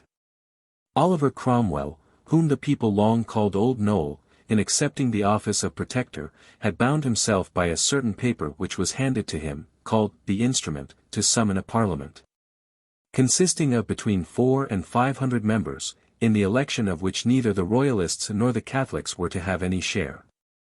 He had also pledged himself that this Parliament should not be dissolved without its own consent until it had sat 5 months. When this Parliament met, Oliver made a speech to them of 3 hours long, very wisely advising them what to do for the credit and happiness of the country. To keep down the more violent members, he required them to sign a recognition of what they were forbidden by the Instrument to do, which was, chiefly, to take the power from one single person at the head of the state or to command the army. Then he dismissed them to go to work. With his usual vigor and resolution he went to work himself with some frantic preachers, who were rather overdoing their sermons in calling him a villain and a tyrant, by shutting up their chapels, and sending a few of them off to prison. There was not at that time, in England or anywhere else, a man so able to govern the country as Oliver Cromwell. Although he ruled with a strong hand, and levied a very heavy tax on the royalists, but not until they had plotted against his life, he ruled wisely, and as the times required.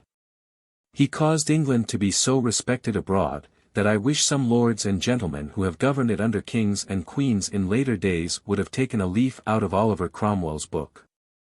He sent bold Admiral Blake to the Mediterranean Sea, to make the Duke of Tuscany pay £60,000 for injuries he had done to British subjects, and spoliation he had committed on English merchants.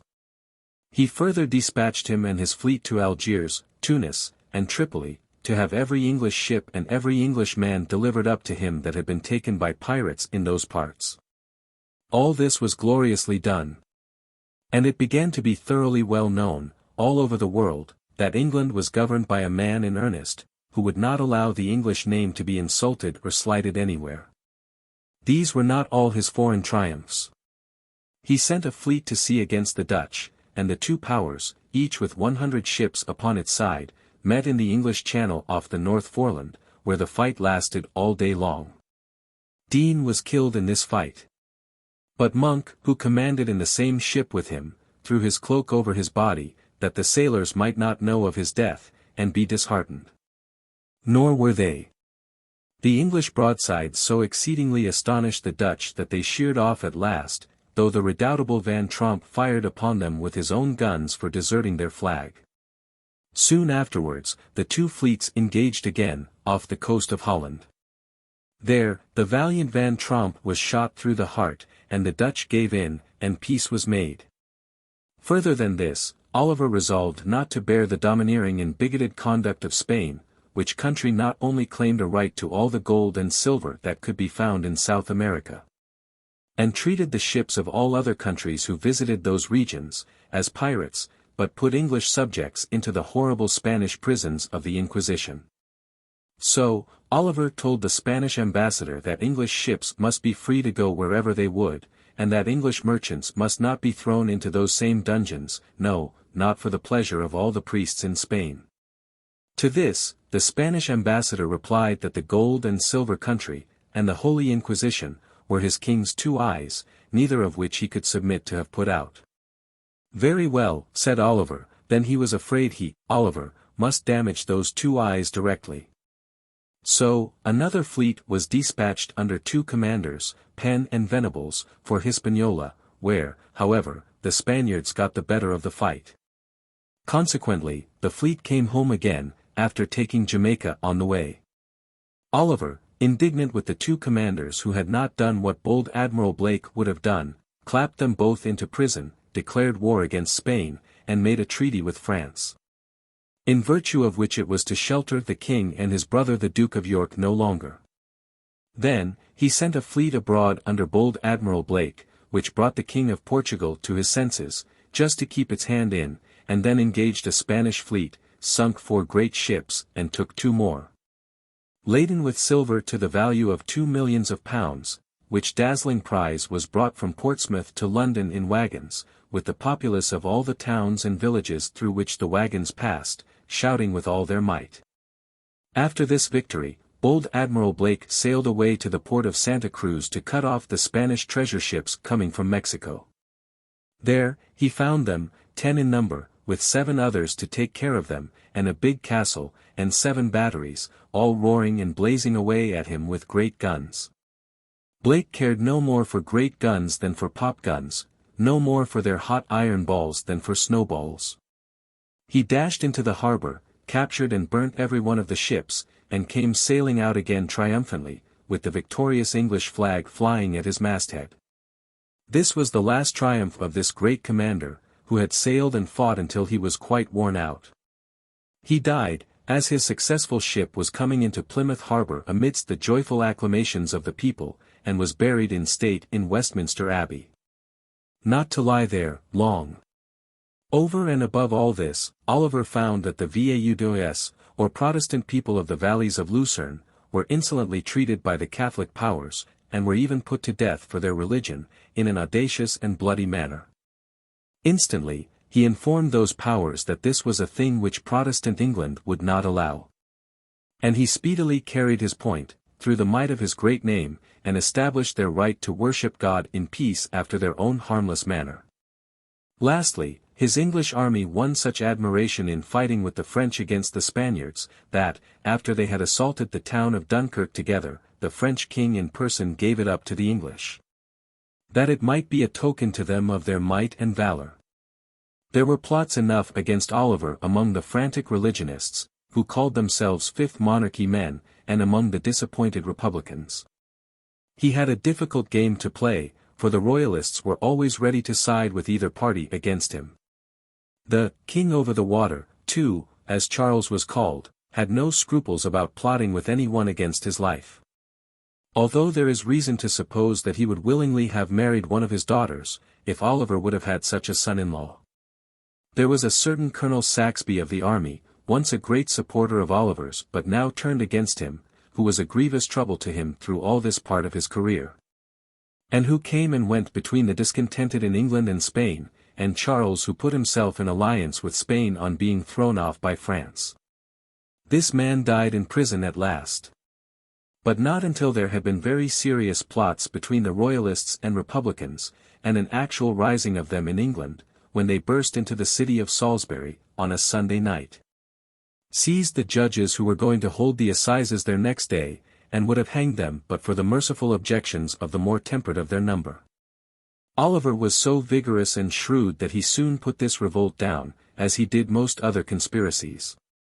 And it was well for one of its chief managers, that same Lord Wilmot who had assisted in Charles's flight, and was now Earl of Rochester, that he made his escape. Oliver seemed to have eyes and ears everywhere, and secured such sources of information as his enemies little dreamed of. There was a chosen body of 6 persons, called the Sealed Knot, who were in the closest and most secret confidence of Charles. One of the foremost of these very men, Sir Richard Willis, reported to Oliver everything that passed among them, and had 200 a year for it. Miles Cindercombe, also of the old army, was another conspirator against the Protector. He and a man named Cecil, bribed one of his life guards to let them have good notice when he was going out, intending to shoot him from a window. But, owing either to his caution or his good fortune, they could never get an aim at him. Disappointed in this design, they got into the chapel in Whitehall, with a basketful of combustibles, which were to explode by means of a slow match in 6 hours, then, in the noise and confusion of the fire, they hoped to kill Oliver. But, the life guardsman himself disclosed this plot, and they were seized, and Miles died, or killed himself in prison, a little while before he was ordered for execution. A few such plotters Oliver caused to be beheaded, a few more to be hanged, and many more, including those who rose in arms against him, to be sent as slaves to the West Indies. If he were rigid, he was impartial too, in asserting the laws of England. When a Portuguese nobleman, the brother of the Portuguese ambassador, killed a London citizen in mistake for another man with whom he had had a quarrel, Oliver caused him to be tried before a jury of Englishmen and foreigners, and had him executed in spite of the entreaties of all the ambassadors in London. One of Oliver's own friends, the Duke of Oldenburg, in sending him a present of 6 fine coach horses, was very near doing more to please the royalists than all the plotters put together. One day, Oliver went with his coach, drawn by these 6 horses, into Hyde Park, to dine with his secretary and some of his other gentlemen under the trees there. After dinner, being merry, he took it into his head to put his friends inside and to drive them home, a postilion riding one of the foremost horses, as the custom was. On account of Oliver's being too free with the whip, the 6 fine horses went off at a gallop, the postilion got thrown, and Oliver fell upon the coach pole and narrowly escaped being shot by his own pistol, which got entangled with his clothes in the harness, and went off. He was dragged some distance by the foot, until his foot came out of the shoe, and then he came safely to the ground under the broad body of the coach, and was very little the worse. The gentlemen inside were only bruised, and the discontented people of all parties were much disappointed. The rest of the history of the Protectorate of Oliver Cromwell is a history of his parliaments. His first one not pleasing him at all, he waited until the 5 months were out, and then dissolved it. The next was better suited to his views, and from that he desired to get, if he could with safety to himself, the title of king. He had had this in his mind some time, whether because he thought that the English people, being more used to the title, were more likely to obey it. Or whether because he really wished to be a king himself, and to leave the succession to that title in his family, is far from clear. He was already as high, in England and in all the world, as he would ever be, and I doubt if he cared for the mere name. However, a paper, called the Humble Petition and Advice, was presented to him by the House of Commons, praying him to take a high title and to appoint his successor. That he would have taken the title of king there is no doubt, but for the strong opposition of the army. This induced him to forbear, and to assent only to the other points of the petition. Upon which occasion there was another grand show in Westminster Hall, when the Speaker of the House of Commons formally invested him with a purple robe lined with ermine, and presented him with a splendidly bound Bible, and put a golden scepter in his hand. The next time the Parliament met, he called a House of Lords of 60 members, as the petition gave him power to do. But as that Parliament did not please him either, and would not proceed to the business of the country, he jumped into a coach one morning, took 6 guards with him, and sent them to the right about. I wish this had been a warning to parliaments to avoid long speeches, and do more work. It was the month of August, 1658, when Oliver Cromwell's favourite daughter, Elizabeth Claypole, who had lately lost her youngest son, lay very ill, and his mind was greatly troubled. Because he loved her dearly. Another of his daughters was married to Lord Falkenberg, another to the grandson of the Earl of Warwick, and he had made his son Richard one of the members of the upper house. He was very kind and loving to them all, being a good father and a good husband, but he loved this daughter the best of the family, and went down to Hampton Court to see her, and could hardly be induced to stir from her sick room until she died. Although his religion had been of a gloomy kind, his disposition had been always cheerful. He had been fond of music in his home, and had kept open table once a week for all officers of the army not below the rank of captain, and had always preserved in his house a quiet, sensible dignity. He encouraged men of genius and learning, and loved to have them about him. Milton was one of his great friends. He was good-humoured too, with the nobility, whose dresses and manners were very different from his. And to show them what good information he had, he would sometimes jokingly tell them when they were his guests, where they had last drunk the health of the king over the water. And would recommend them to be more private, if they could, another time. But he had lived in busy times, had borne the weight of heavy state affairs, and had often gone in fear of his life. He was ill of the gout and ague. And when the death of his beloved child came upon him in addition, he sank, never to raise his head again. He told his physicians on the 24th of August that the Lord had assured him that he was not to die in that illness, and that he would certainly get better. This was only his sick fancy, for on the 3rd of September, which was the anniversary of the great battle of Worcester, and the day of the year which he called his fortunate day, he died, in the 60th year of his age.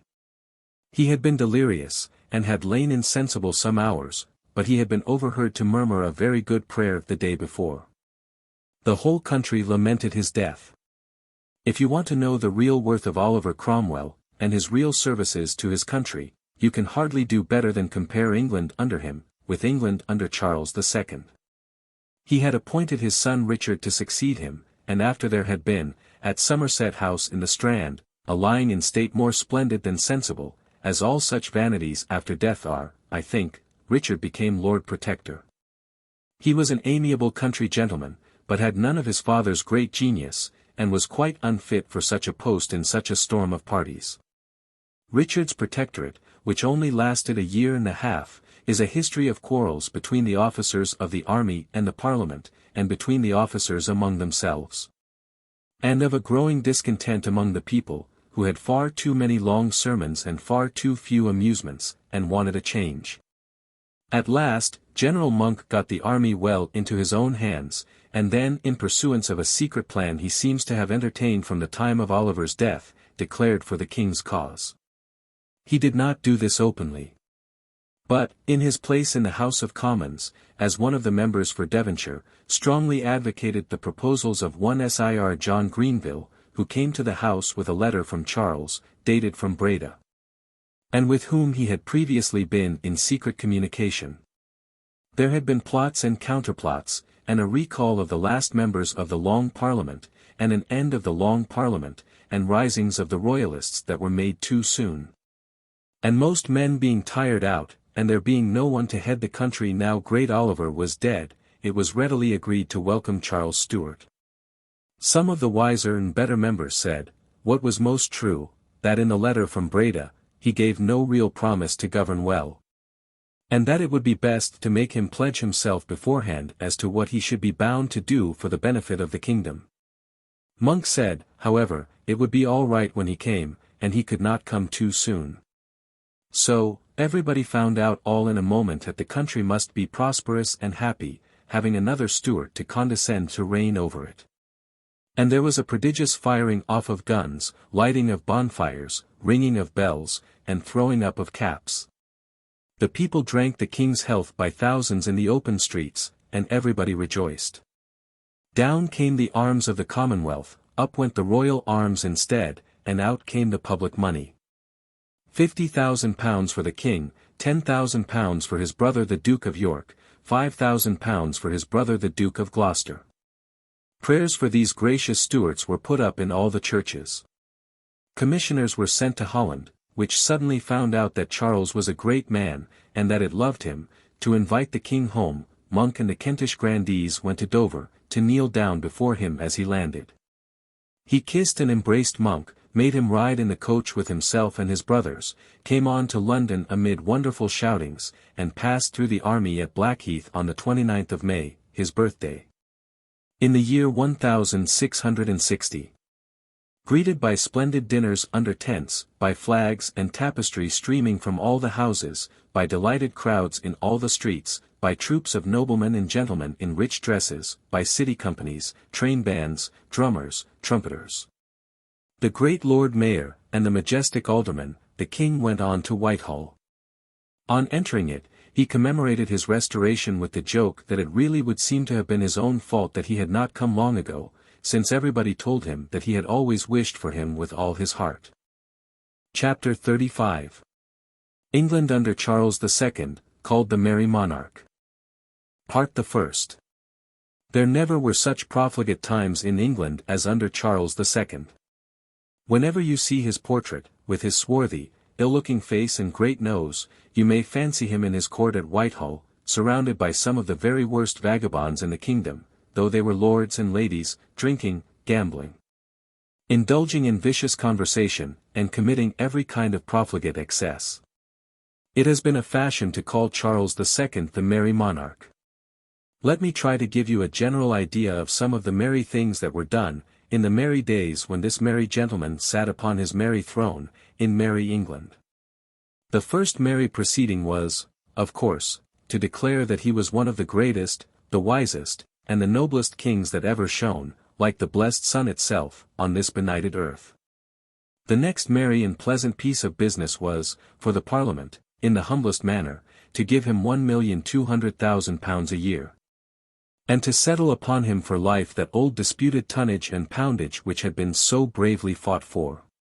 Then, General Monk being made Earl of Albemarle, and a few other royalists similarly rewarded, the law went to work to see what was to be done to those persons, they were called regicides, who had been concerned in making a martyr of the late king. 10 of these were merrily executed, that is to say, 6 of the judges, 1 of the council, Colonel Hacker and another officer who had commanded the guards, and Hugh Peters, a preacher who had preached against the martyr with all his heart. These executions were so extremely merry, that every horrible circumstance which Cromwell had abandoned was revived with appalling cruelty. The hearts of the sufferers were torn out of their living bodies. Their bowels were burned before their faces, the executioner cut jokes to the next victim, as he rubbed his filthy hands together, that were reeking with the blood of the last. And the heads of the dead were drawn on sledges with the living to the place of suffering. Still, even so merry a monarch could not force one of these dying men to say that he was sorry for what he had done. Nay, the most memorable thing said among them was, that if the thing were to do again they would do it. Sir Harry Vane, who had furnished the evidence against Strafford, and was one of the most staunch of the Republicans, was also tried, found guilty, and ordered for execution. When he came upon the scaffold on Tower Hill, after conducting his own defence with great power, his notes of what he had meant to say to the people were torn away from him. And the drums and trumpets were ordered to sound lustily and drown his voice. For, the people had been so much impressed by what the regicides had calmly said with their last breath, that it was the custom now, to have the drums and trumpets always under the scaffold, ready to strike up. Vane said no more than this, "It is a bad cause which cannot bear the words of a dying man," and bravely died. These merry scenes were succeeded by another, perhaps even merrier. On the anniversary of the late king's death, the bodies of Oliver Cromwell, Ireton, and Bradshaw, were torn out of their graves in Westminster Abbey, dragged to Tyburn, hanged there on a gallows all day long, and then beheaded. Imagine the head of Oliver Cromwell set upon a pole to be stared at by a brutal crowd, not one of whom would have dared to look the living Oliver in the face for half a moment. Think, after you have read this reign, what England was under Oliver Cromwell who was torn out of his grave, and what it was under this merry monarch who sold it, like a merry Judas, over and over again. Of course, the remains of Oliver's wife and daughter were not to be spared either, though they had been most excellent women. The base clergy of that time gave up their bodies, which had been buried in the abbey, and, to the eternal disgrace of England, they were thrown into a pit, together with the mouldering bones of Pym and of the brave and bold old Admiral Blake. The clergy acted this disgraceful part because they hoped to get the nonconformists, or dissenters, thoroughly put down in this reign, and to have but one prayer book and one service for all kinds of people, no matter what their private opinions were. This was pretty well, I think, for a Protestant church, which had displaced the Romish church because people had a right to their own opinions in religious matters. However, they carried it with a high hand, and a prayer book was agreed upon, in which the extremist opinions of Archbishop Laud were not forgotten. An act was passed, too, preventing any dissenter from holding any office under any corporation. So, the regular clergy in their triumph were soon as merry as the king. The army being by this time disbanded, and the king crowned, everything was to go on easily for evermore. I must say a word here about the king's family. He had not been long upon the throne when his brother the Duke of Gloucester, and his sister the Princess of Orange, died within a few months of each other, of smallpox. His remaining sister, the Princess Henrietta, married the Duke of Orleans, the brother of Louis the XIV, King of France. His brother James, Duke of York, was made High Admiral, and by and by became a Catholic.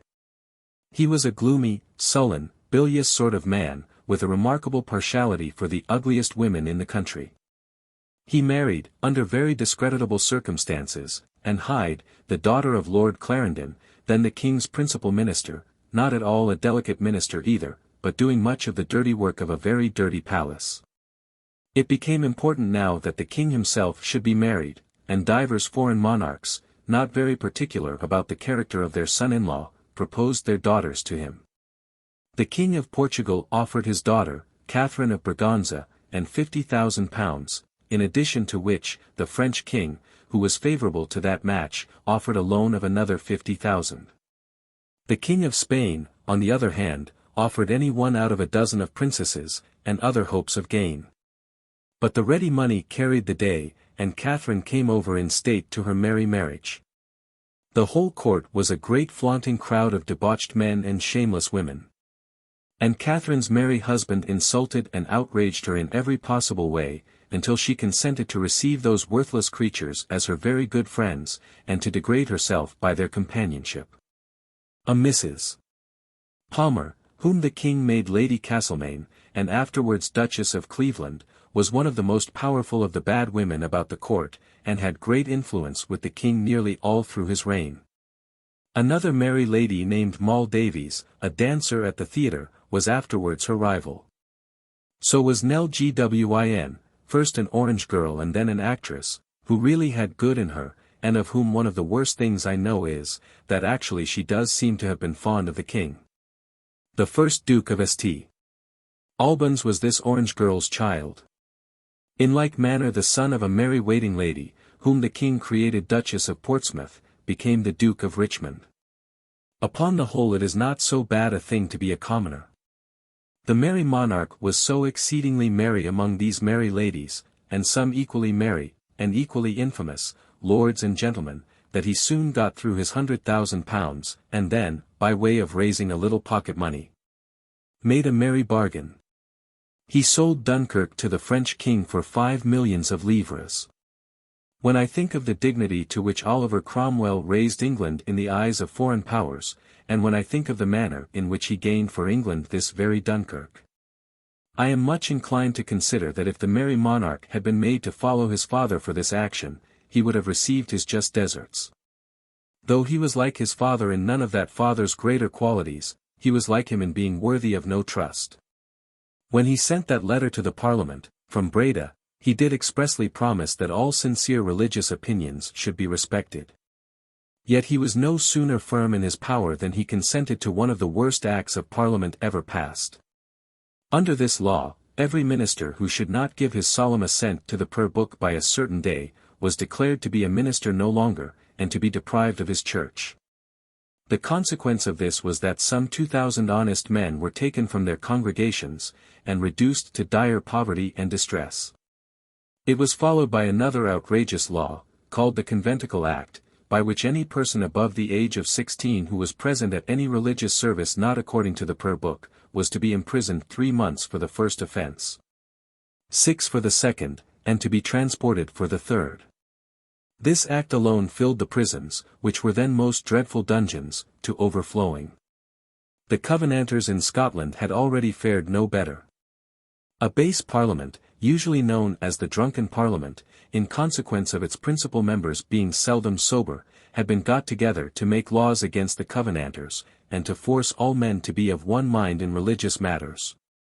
The Marquis of Argyll, relying on the king's honour, had given himself up to him, but, he was wealthy, and his enemies wanted his wealth. He was tried for treason, on the evidence of some private letters in which he had expressed opinions, as well he might, more favourable to the government of the late Lord Protector than of the present merry and religious king. He was executed, as were 2 men of mark among the Covenanters, and Sharp, a traitor who had once been the friend of the Presbyterians and betrayed them, was made Archbishop of St. Andrews, to teach the Scotch how to like bishops. Things being in this merry state at home, the merry monarch undertook a war with the Dutch. Principally because they interfered with an African company, established with the 2 objects of buying gold dust and slaves, of which the Duke of York was a leading member. After some preliminary hostilities, the said Duke sailed to the coast of Holland with a fleet of 98 vessels of war, and 4 fireships. This engaged with the Dutch fleet, of no fewer than 113 ships. In the great battle between the 2 forces, the Dutch lost 18 ships, 4 admirals, and 7,000 men. But, the English on shore were in no mood of exultation when they heard the news. For, this was the year and the time of the Great Plague in London. During the winter of 1664 it had been whispered about, that some few people had died here and there of the disease called the plague, in some of the unwholesome suburbs around London. News was not published at that time as it is now, and some people believed these rumors, and some disbelieved them, and they were soon forgotten. But, in the month of May, 1665, it began to be said all over the town that the disease had burst out with great violence in St. Giles's, and that the people were dying in great numbers. This soon turned out to be awfully true. The roads out of London were choked up by people endeavouring to escape from the infected city, and large sums were paid for any kind of conveyance. The disease soon spread so fast, that it was necessary to shut up the houses in which sick people were, and to cut them off from communication with the living. Every one of these houses was marked on the outside of the door with a red cross, and the words, "Lord, have mercy upon us." The streets were all deserted, grass grew in the public ways, and there was a dreadful silence in the air. When night came on, dismal rumblings used to be heard, and these were the wheels of the death carts, attended by men with veiled faces and holding cloths to their mouths, who rang doleful bells and cried in a loud and solemn voice, "Bring out your dead." The corpses put into these carts were buried by torchlight in great pits, no service being performed over them, all men being afraid to stay for a moment on the brink of the ghastly graves. In the general fear, children ran away from their parents, and parents from their children. Some who were taken ill, died alone, and without any help. Some were stabbed or strangled by hired nurses who robbed them of all their money, and stole the very beds on which they lay. Some went mad, dropped from the windows, ran through the streets, and in their pain and frenzy flung themselves into the river. These were not all the horrors of the time. The wicked and dissolute, in wild desperation, sat in the taverns singing roaring songs, and were stricken as they drank, and went out and died. The fearful and superstitious persuaded themselves that they saw supernatural sights, burning swords in the sky, gigantic arms and darts. Others pretended that at nights vast crowds of ghosts walked round and round the dismal pits. One mad man, naked, and carrying a brazier full of burning coals upon his head, stalked through the streets, crying out that he was a prophet, commissioned to denounce the vengeance of the Lord on wicked London. Another always went to and fro, exclaiming, "Yet 40 days, and London shall be destroyed."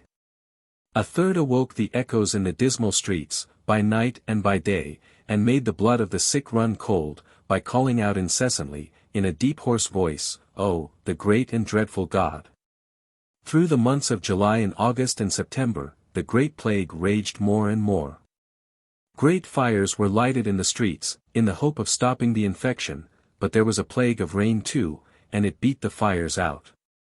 At last, the winds which usually arise at that time of the year which is called the equinox, when day and night are of equal length all over the world, began to blow, and to purify the wretched town. The deaths began to decrease, the red crosses slowly to disappear, the fugitives to return, the shops to open, pale frightened faces to be seen in the streets. The plague had been in every part of England, but in close and unwholesome London it had killed 100,000 people. All this time, the merry monarch was as merry as ever, and as worthless as ever. All this time, the debauched lords and gentlemen and the shameless ladies danced and gamed and drank, and loved and hated one another, according to their merry ways. So little humanity did the government learn from the late affliction, that one of the first things the Parliament did when it met at Oxford, being as yet afraid to come to London, was to make a law, called the 5-Mile Act, expressly directed against those poor ministers who, in the time of the plague, had manfully come back to comfort the unhappy people. This infamous law, by forbidding them to teach in any school, or to come within 5 miles of any city, town, or village, doomed them to starvation and death. The fleet had been at sea, and healthy. The King of France was now in alliance with the Dutch, though his navy was chiefly employed in looking on while the English and Dutch fought. The Dutch gained one victory, and the English gained another and a greater. And Prince Rupert, one of the English admirals, was out in the Channel one windy night, looking for the French admiral, with the intention of giving him something more to do than he had had yet, when the gale increased to a storm, and blew him into St. Helens. That night was the 3rd of September, 1666, and that wind fanned the great fire of London. It broke out at a baker's shop near London Bridge, on the spot on which the monument now stands as a remembrance of those raging flames. It spread, and burned, for 3 days. The nights were lighter than the days. In the daytime there was an immense cloud of smoke, and in the night-time there was a great tower of fire mounting up into the sky, which lighted the whole country landscape for 10 miles round. Showers of hot ashes rose into the air and fell on distant places, flying sparks carried the conflagration to great distances, and kindled it in 20 new spots at a time. Church steeples fell down with tremendous crashes. Houses crumbled into cinders by the 100 and the 1,000. The summer had been intensely hot and dry, the streets were very narrow, and the houses mostly built of wood and plaster. Nothing could stop the tremendous fire, but the want of more houses to burn, nor did it stop until the whole way from the Tower to Temple Bar was a desert, composed of the ashes of 13,000 houses and 89 churches. This was a terrible visitation at the time, and occasioned great loss and suffering to the 200,000 burnt-out people, who were obliged to lie in the fields under the open night sky, or in hastily made huts of mud and straw. While the lanes and roads were rendered impassable by carts which had broken down as they tried to save their goods. But the fire was a great blessing to the city afterwards, for it arose from its ruins very much improved, built more regularly, more widely, more cleanly and carefully, and therefore much more healthily. It might be far more healthy than it is, but there are some people in it still, even now, at this time, nearly 200 years later, so selfish, so pig-headed, and so ignorant, that I doubt if even another great fire would warm them up to do their duty. The Catholics were accused of having wilfully set London in flames. One poor Frenchman, who had been mad for years, even accused himself of having with his own hand fired the first house. There is no reasonable doubt, however, that the fire was accidental. An inscription on the monument long attributed it to the Catholics, but it is removed now, and was always a malicious and stupid untruth. Part the second. That the merry monarch might be very merry indeed, in the merry times when his people were suffering under pestilence and fire. He drank and gambled and flung away among his favourites the money which the Parliament had voted for the war. The consequence of this was that the stout-hearted English sailors were merrily starving of want, and dying in the streets. While the Dutch, under their admirals de Witt and de Ruyter, came into the river Thames, and up the river Medway as far as Upnor, burned the guard ships, silenced the weak batteries, and did what they would to the English coast for 6 whole weeks. Most of the English ships that could have prevented them had neither powder nor shot on board. In this merry reign, public officers made themselves as merry as the king did with the public money. And when it was entrusted to them to spend in national defences or preparations, they put it into their own pockets with the merriest grace in the world. Lord Clarendon had, by this time, run as long a course as is usually allotted to the unscrupulous ministers of bad kings. He was impeached by his political opponents, but unsuccessfully. The king then commanded him to withdraw from England and retire to France, which he did, after defending himself in writing. He was no great loss at home, and died abroad some 7 years afterwards. There then came into power a ministry called the Cabal Ministry, because it was composed of Lord Clifford, the Earl of Arlington, the Duke of Buckingham, a great rascal, and the king's most powerful favourite, Lord Ashley, and the Duke of Lauderdale, C.A.B.A.L.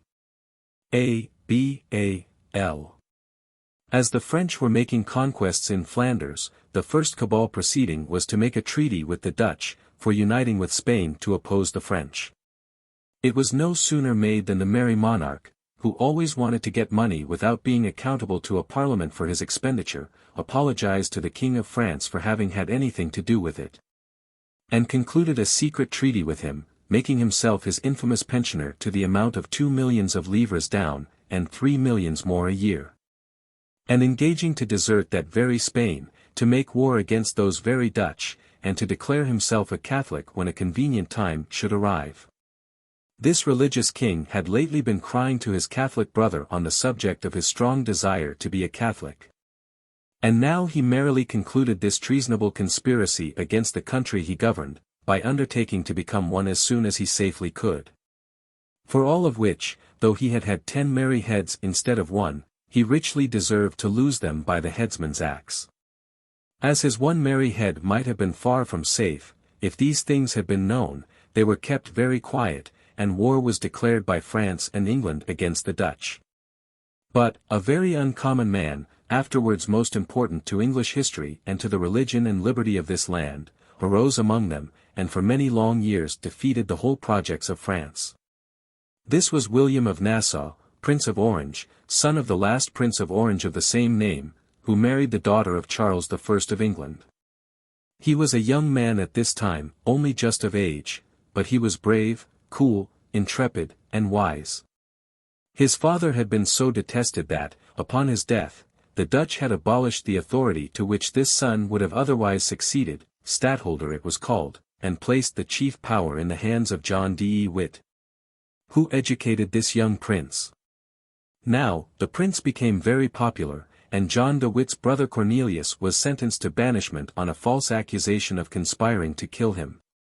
John went to the prison where he was, to take him away to exile, in his coach. And a great mob who collected on the occasion, then and there cruelly murdered both the brothers. This left the government in the hands of the prince, who was really the choice of the nation. And from this time he exercised it with the greatest vigor, against the whole power of France, under its famous generals Condé and Turenne, and in support of the Protestant religion. It was full 7 years before this war ended in a treaty of peace made at Nimeguen, and its details would occupy a very considerable space. It is enough to say that William of Orange established a famous character with the whole world. And that the merry monarch, adding to and improving on his former baseness, bound himself to do everything the King of France liked, and nothing the King of France did not like, for a pension of £100,000 a year, which was afterwards doubled. Besides this, the King of France, by means of his corrupt ambassador, who wrote accounts of his proceedings in England, which are not always to be believed, I think, bought our English members of Parliament, as he wanted them. So, in point of fact, during a considerable portion of this merry reign, the King of France was the real king of this country. But there was a better time to come, and it was to come, though his royal uncle little thought so, through that very William, Prince of Orange. He came over to England, saw Mary, the elder daughter of the Duke of York, and married her. We shall see by and by what came of that marriage, and why it is never to be forgotten. This daughter was a Protestant, but her mother died a Catholic. She and her sister Anne, also a Protestant, were the only survivors of 8 children. And afterwards married George, Prince of Denmark, brother to the king of that country. Lest you should do the merry monarch the injustice of supposing that he was even good-humored, except when he had everything his own way, or that he was high-spirited and honorable. I will mention here what was done to a member of the House of Commons, Sir John Coventry. He made a remark in a debate about taxing the theatres, which gave the king offence. The king agreed with his illegitimate son, who had been born abroad, and whom he had made Duke of Monmouth, to take the following merry vengeance. To waylay him at night, 15 armed men to one, and to slit his nose with a penknife. Like master, like man. The king's favourite, the Duke of Buckingham, was strongly suspected of setting on an assassin to murder the Duke of Ormond as he was returning home from a dinner. And that duke's spirited son, Lord Ossory, was so persuaded of his guilt, that he said to him at court, even as he stood beside the king, "My lord, I know very well that you are at the bottom of this late attempt upon my father. But I give you warning, if he ever come to a violent end, his blood shall be upon you, and wherever I meet you I will pistol you. I will do so, though I find you standing behind the king's chair. And I tell you this in his majesty's presence, that you may be quite sure of my doing what I threaten." Those were merry times indeed. There was a fellow named Blood, who was seized for making, with 2 companions, an audacious attempt to steal the crown, the globe, and sceptre, from the place where the jewels were kept in the Tower. This robber, who was a swaggering ruffian, being taken, declared that he was the man who had endeavoured to kill the Duke of Ormond, and that he had meant to kill the king too, but was overawed by the majesty of his appearance, when he might otherwise have done it, as he was bathing at Battersea. The king being but an ill-looking fellow, I don't believe a word of this. Whether he was flattered, or whether he knew that Buckingham had really set Blood on to murder the Duke, is uncertain. But it is quite certain that he pardoned this thief, gave him an estate of 500 a year in Ireland, which had had the honour of giving him birth, and presented him at court to the debauched lords and the shameless ladies, who made a great deal of him, as I have no doubt they would have made of the devil himself, if the king had introduced him. Infamously pensioned as he was, the king still wanted money, and consequently was obliged to call parliaments. In these, the great object of the Protestants was to thwart the Catholic Duke of York, who married a second time. His new wife being a young lady only 15 years old, the Catholic sister of the Duke of Modena. In this they were seconded by the Protestant dissenters, though to their own disadvantage, since, to exclude Catholics from power, they were even willing to exclude themselves. The king's object was to pretend to be a Protestant, while he was really a Catholic, to swear to the bishops that he was devoutly attached to the English Church, while he knew he had bargained it away to the King of France. And by cheating and deceiving them, and all who were attached to royalty, to become despotic and be powerful enough to confess what a rascal he was. Meantime, the King of France, knowing his merry pensioner well, intrigued with the king's opponents in Parliament, as well as with the king and his friends. The fears that the country had of the Catholic religion being restored, if the Duke of York should come to the throne, and the low cunning of the king in pretending to share their alarms, led to some very terrible results. A certain Dr. Tonge, a dull clergyman in the city, fell into the hands of a certain Titus Oates, a most infamous character, who pretended to have acquired among the Jesuits abroad a knowledge of a great plot for the murder of the king, and the re-establishment of the Catholic religion. Titus Oates, being produced by this unlucky Dr. Tonge and solemnly examined before the council, contradicted himself in 1,000 ways, told the most ridiculous and improbable stories, and implicated Coleman, the secretary of the Duchess of York. Now, although what he charged against Coleman was not true, and although you and I know very well that the real dangerous Catholic plot was that one with the King of France of which the merry monarch was himself the head, there happened to be found among Coleman's papers, some letters, in which he did praise the days of bloody Queen Mary, and abuse the Protestant religion. This was great good fortune for Titus, as it seemed to confirm him, but better still was in store.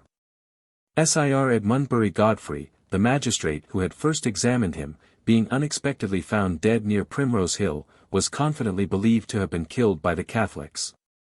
I think there is no doubt that he had been melancholy mad, and that he killed himself, but he had a great Protestant funeral, and Titus was called the saver of the nation, and received a pension of £1,200 a year. As soon as Oates's wickedness had met with this success, up started another villain, named William Bedloe, who, attracted by a reward of £500 offered for the apprehension of the murderers of Godfrey, came forward and charged 2 Jesuits and some other persons with having committed it at the Queen's desire. Oates, going into partnership with this new informer, had the audacity to accuse the poor Queen herself of high treason. Then appeared a third informer, as bad as either of the two, and accused a Catholic banker named Styley of having said that the king was the greatest rogue in the world, which would not have been far from the truth, and that he would kill him with his own hand. This banker, being at once tried and executed, Coleman and 2 others were tried and executed. Then, a miserable wretch named Prance, a Catholic silversmith, being accused by Bedloe, was tortured into confessing that he had taken part in Godfrey's murder, and into accusing 3 other men of having committed it.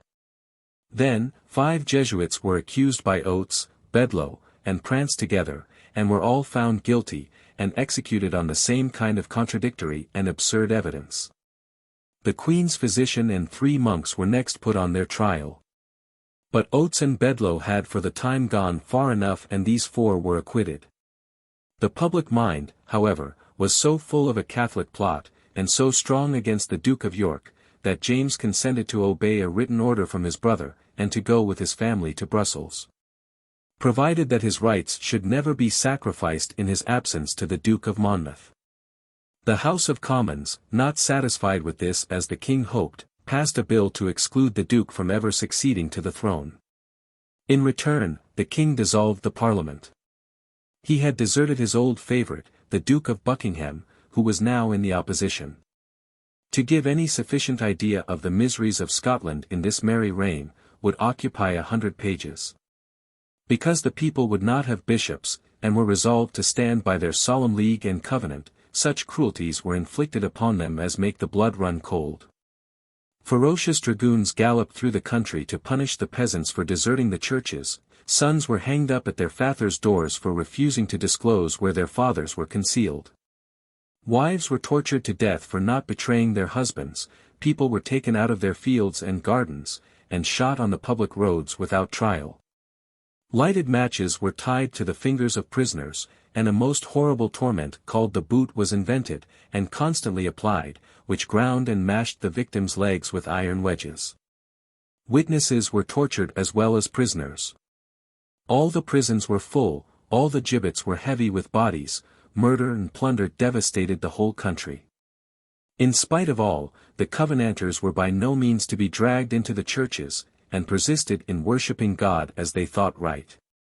A body of ferocious Highlanders, turned upon them from the mountains of their own country, had no greater effect than the English dragoons under Graham of Claverhouse, the most cruel and rapacious of all their enemies, whose name will ever be cursed through the length and breadth of Scotland. Archbishop Sharp had ever aided and abetted all these outrages. But he fell at last.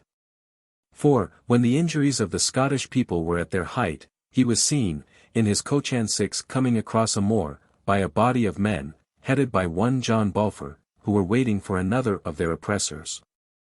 Upon this they cried out that heaven had delivered him into their hands, and killed him with many wounds. If ever a man deserved such a death, I think Archbishop Sharp did. It made a great noise directly, and the merry monarch, strongly suspected of having goaded the Scottish people on, that he might have an excuse for a greater army than the Parliament were willing to give him, sent down his son, the Duke of Monmouth, as commander-in-chief, with instructions to attack the Scottish rebels, or Whigs as they were called, whenever he came up with them. Marching with 10,000 men from Edinburgh, he found them, in number 4 or 5,000, drawn up at Bothwell Bridge, by the Clyde. They were soon dispersed. And Monmouth showed a more humane character towards them, than he had shown towards that member of Parliament whose nose he had caused to be slit with a penknife. But the Duke of Lauderdale was their bitter foe, and sent Claverhouse to finish them. As the Duke of York became more and more unpopular, the Duke of Monmouth became more and more popular. It would have been decent in the latter not to have voted in favour of the renewed bill for the exclusion of James from the throne.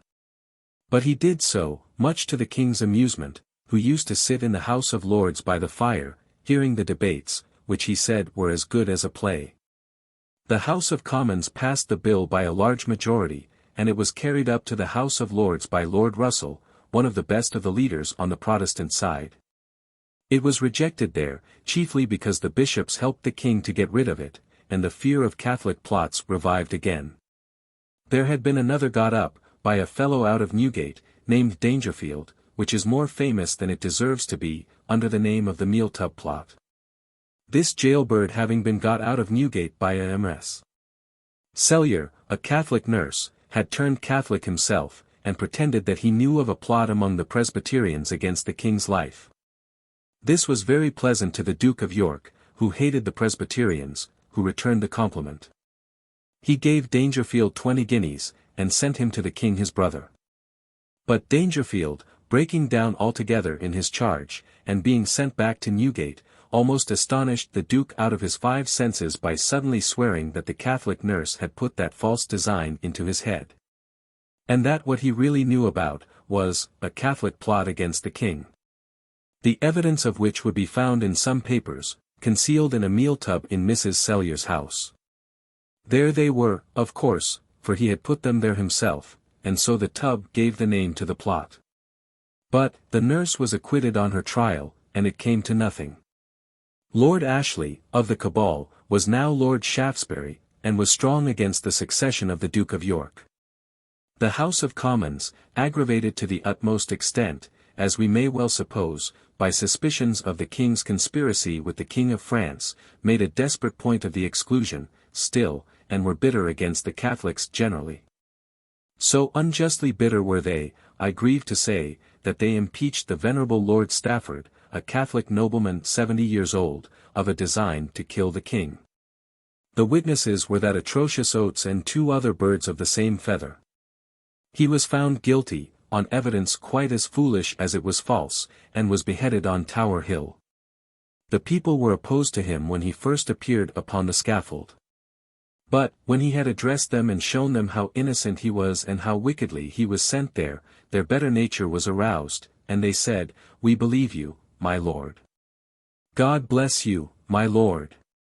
The House of Commons refused to let the king have any money until he should consent to the exclusion bill, but, as he could get it and did get it from his master the King of France, he could afford to hold them very cheap.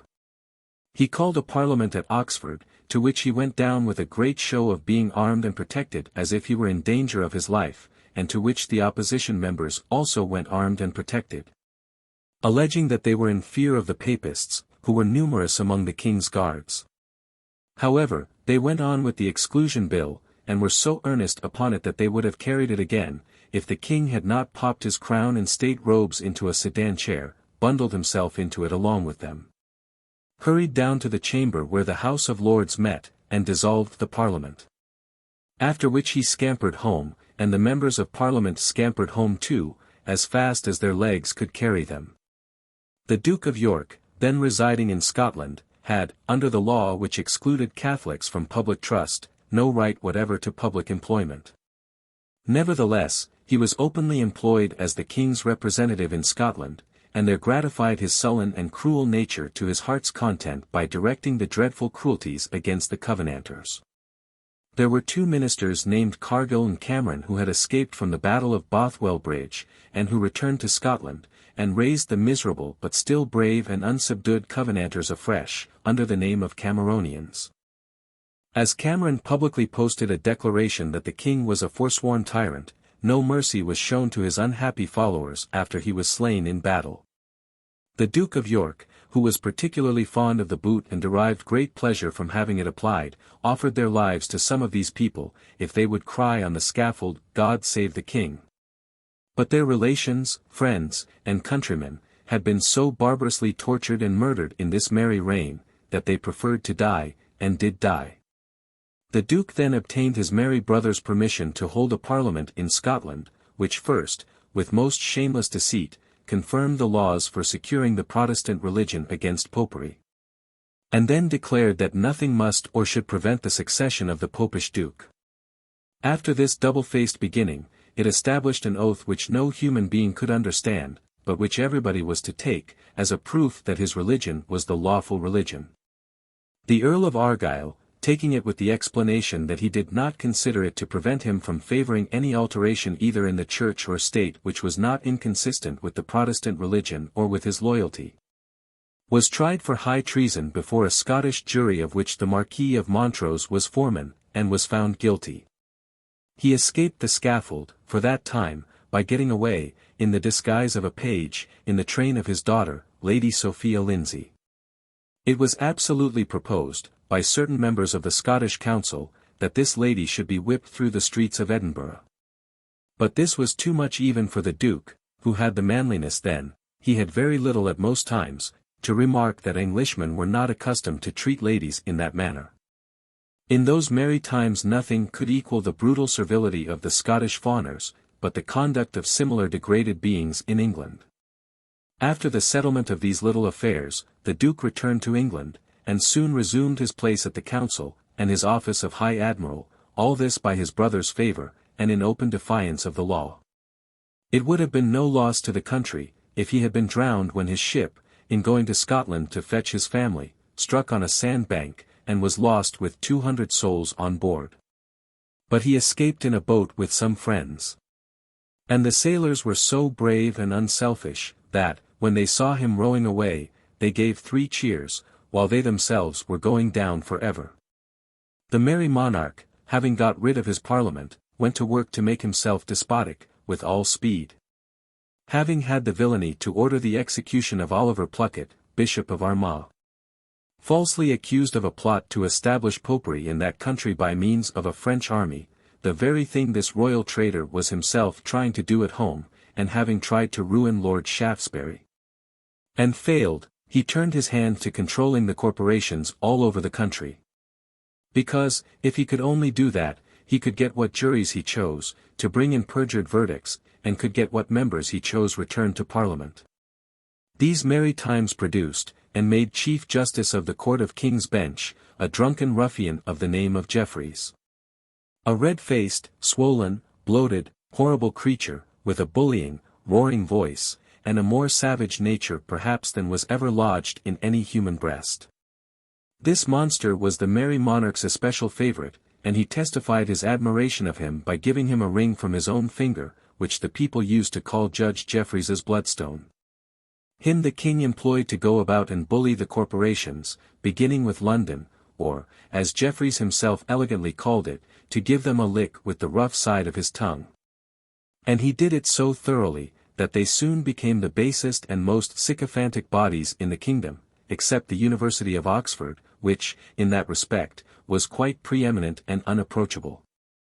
Lord Shaftesbury, who died soon after the king's failure against him, Lord William Russell, the Duke of Monmouth, Lord Howard, Lord Jersey, Algernon Sidney, John Hampden, grandson of the great Hampden, and some others, used to hold a council together after the dissolution of the Parliament, arranging what it might be necessary to do, if the king carried his popish plot to the utmost height. Lord Shaftesbury, having been much the most violent of this party, brought two violent men into their secrets, Rumsey, who had been a soldier in the Republican army, and West, a lawyer. These two knew an old officer of Cromwell's, called Rumbold, who had married a maltster's widow, and so had come into possession of a solitary dwelling called the Rye House, near Hoddesdon, in Hertfordshire. Rumbold said to them what a capital place this house of his would be from which to shoot at the king, who often passed there going to and fro from Newmarket. They liked the idea, and entertained it. But, one of their body gave information. And they, together with Shepherd a wine merchant, Lord Russell, Algernon Sidney, Lord Essex, Lord Howard, and Hampden, were all arrested. Lord Russell might have easily escaped, but scorned to do so, being innocent of any wrong. Lord Essex might have easily escaped, but scorned to do so, lest his flight should prejudice Lord Russell. But it weighed upon his mind that he had brought into their council, Lord Howard, who now turned a miserable traitor, against a great dislike Lord Russell had always had of him. He could not bear the reflection, and destroyed himself before Lord Russell was brought to trial at the Old Bailey. He knew very well that he had nothing to hope, having always been manful in the Protestant cause against the two false brothers, the one on the throne, and the other standing next to it. He had a wife, one of the noblest and best of women, who acted as his secretary on his trial, who comforted him in his prison, who supped with him on the night before he died, and whose love and virtue and devotion have made her name imperishable. Of course, he was found guilty, and was sentenced to be beheaded in Lincoln's Inn Fields, not many yards from his own house. When he had parted from his children on the evening before his death, his wife still stayed with him until 10 o'clock at night. And when their final separation in this world was over, and he had kissed her many times, he still sat for a long while in his prison, talking of her goodness. Hearing the rain fall fast at that time, he calmly said, "Such a rain tomorrow will spoil a great show, which is a dull thing on a rainy day."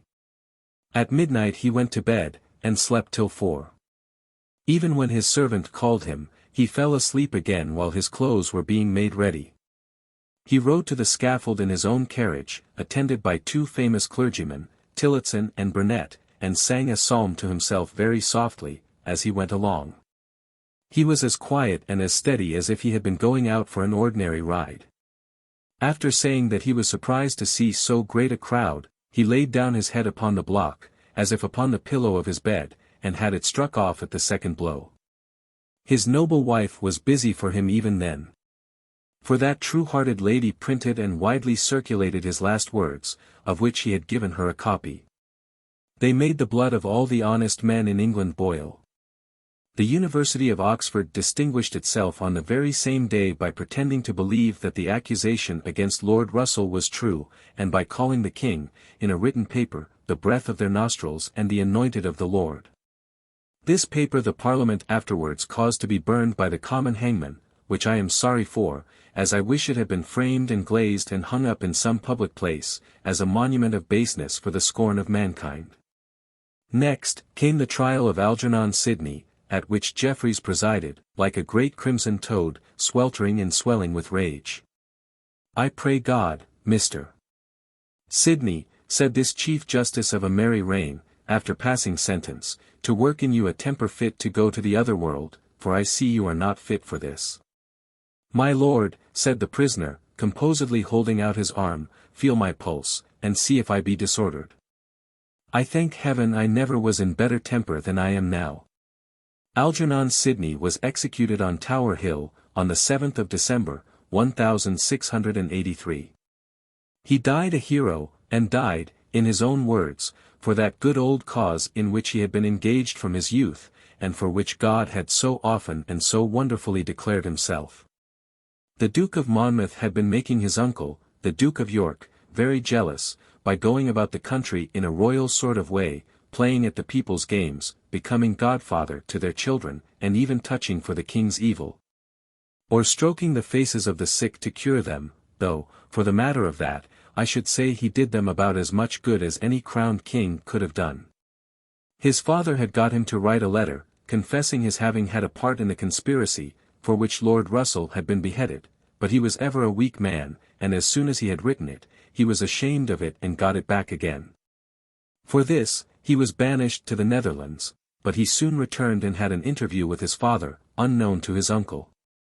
It would seem that he was coming into the merry monarch's favour again, and that the Duke of York was sliding out of it, when death appeared to the merry galleries at Whitehall, and astonished the debauched lords and gentlemen, and the shameless ladies, very considerably. On Monday, the 2nd of February, 1685, the merry pensioner and servant of the King of France fell down in a fit of apoplexy. By the Wednesday his case was hopeless, and on the Thursday he was told so. As he made a difficulty about taking the sacrament from the Protestant Bishop of Bath, the Duke of York got all who were present away from the bed, and asked his brother, in a whisper, if he should send for a Catholic priest. The king replied, "For God's sake, brother, do." The Duke smuggled in, up the back stairs, disguised in a wig and gown, a priest named Huddleston, who had saved the king's life after the Battle of Worcester, telling him that this worthy man in the wig had once saved his body, and was now come to save his soul. The merry monarch lived through that night, and died before noon on the next day, which was Friday, the 6th. Two of the last things he said were of a human sort, and your remembrance will give him the full benefit of them. When the Queen sent to say she was too unwell to attend him and to ask his pardon, he said, "Alas! Poor woman, she beg him why pardon? I beg hers with all my heart. Take back that answer to her." And he also said, in reference to Nell Gwyn, "Do not let poor Nellie starve." He died in the 55th year of his age, and the 25th of his reign. Chapter 36. England under James II. King James II was a man so very disagreeable, that even the best of historians has favoured his brother Charles, as becoming, by comparison, quite a pleasant character. The one object of his short reign was to re-establish the Catholic religion in England, and this he doggedly pursued with such a stupid obstinacy, that his career very soon came to a close. The first thing he did, was, to assure his council that he would make it his endeavour to preserve the government, both in church and state, as it was by law established, and that he would always take care to defend and support the church. Great public acclamations were raised over this fair speech, and a great deal was said, from the pulpits and elsewhere, about the word of a king which was never broken, by credulous people who little supposed that he had formed a secret council for Catholic affairs, of which a mischievous Jesuit, called Father Petre, was one of the chief members. With tears of joy in his eyes, he received, as the beginning of his pension from the King of France, 500,000 livres.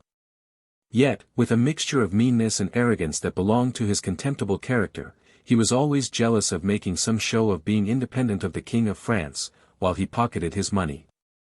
As, notwithstanding his publishing 2 papers in favour of popery, and not likely to do it much service, I should think, written by the king, his brother, and found in his strong-box, and his open display of himself attending Mass, the Parliament was very obsequious, and granted him a large sum of money. He began his reign with a belief that he could do what he pleased, and with a determination to do it.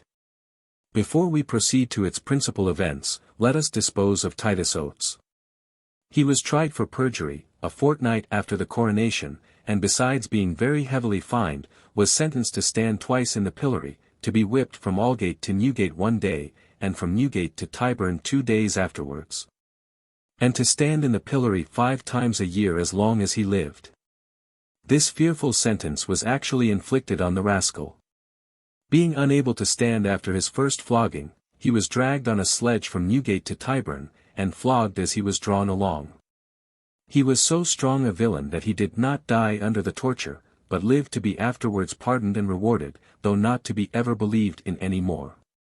Dangerfield, the only other one of that crew left alive, was not so fortunate. He was almost killed by a whipping from Newgate to Tyburn, and, as if that were not punishment enough, a ferocious barrister of Gray's Inn gave him a poke in the eye with his cane, which caused his death. For which the ferocious barrister was deservedly tried and executed. As soon as James was on the throne, Argyle and Monmouth went from Brussels to Rotterdam, and attended a meeting of Scottish exiles held there, to concert measures for a rising in England. It was agreed that Argyle should effect a landing in Scotland, and Monmouth in England, and that 2 Englishmen should be sent with Argyle to be in his confidence, and 2 Scotch men with the Duke of Monmouth. Argyle was the first to act upon this contract. But, 2 of his men being taken prisoners at the Orkney Islands, the government became aware of his intention, and was able to act against him with such vigour as to prevent his raising more than 2,000 or 3,000 Highlanders. Although he sent a fiery cross, by trusty messengers, from clan to clan and from glen to glen, as the custom then was when those wild people were to be excited by their chiefs. As he was moving towards Glasgow with his small force, he was betrayed by some of his followers, taken, and carried, with his hands tied behind his back, to his old prison in Edinburgh Castle. James ordered him to be executed, on his old shamefully unjust sentence, within 3 days, and he appears to have been anxious that his legs should have been pounded with his old favourite the boot. However, the boot was not applied. He was simply beheaded, and his head was set upon the top of Edinburgh jail. One of those Englishmen who had been assigned to him was that old soldier Rumbold, the master of the Rye House. He was sorely wounded, and within a week after Argyle had suffered with great courage, was brought up for trial, lest he should die and disappoint the king. He, too, was executed, after defending himself with great spirit, and saying that he did not believe that God had made the greater part of mankind to carry saddles on their backs and bridles in their mouths, and to be ridden by a few. Booted and spurred for the purpose, in which I thoroughly agree with Rumbold. The Duke of Monmouth, partly through being detained and partly through idling his time away, was 5 or 6 weeks behind his friend when he landed at Lyme, in Dorset, having at his right hand an unlucky nobleman called Lord Grey of Wrk, who of himself would have ruined a far more promising expedition. He immediately set up his standard in the marketplace, and proclaimed the king a tyrant, and a popish usurper, and I know not what else. Charging him, not only with what he had done, which was bad enough, but with what neither he nor anybody else had done, such as setting fire to London, and poisoning the late king. Raising some 4,000 men by these means, he marched on to Taunton, where there were many Protestant dissenters who were strongly opposed to the Catholics. Here, both the rich and poor turned out to receive him, ladies waved a welcome to him from all the windows as he passed along the streets, flowers were strewn in his way, and every compliment and honor that could be devised was showered upon him.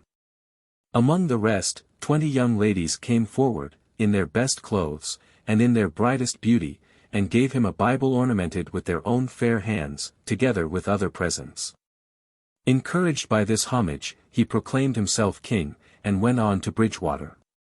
But, here the government troops, under the Earl of Feversham, were close at hand.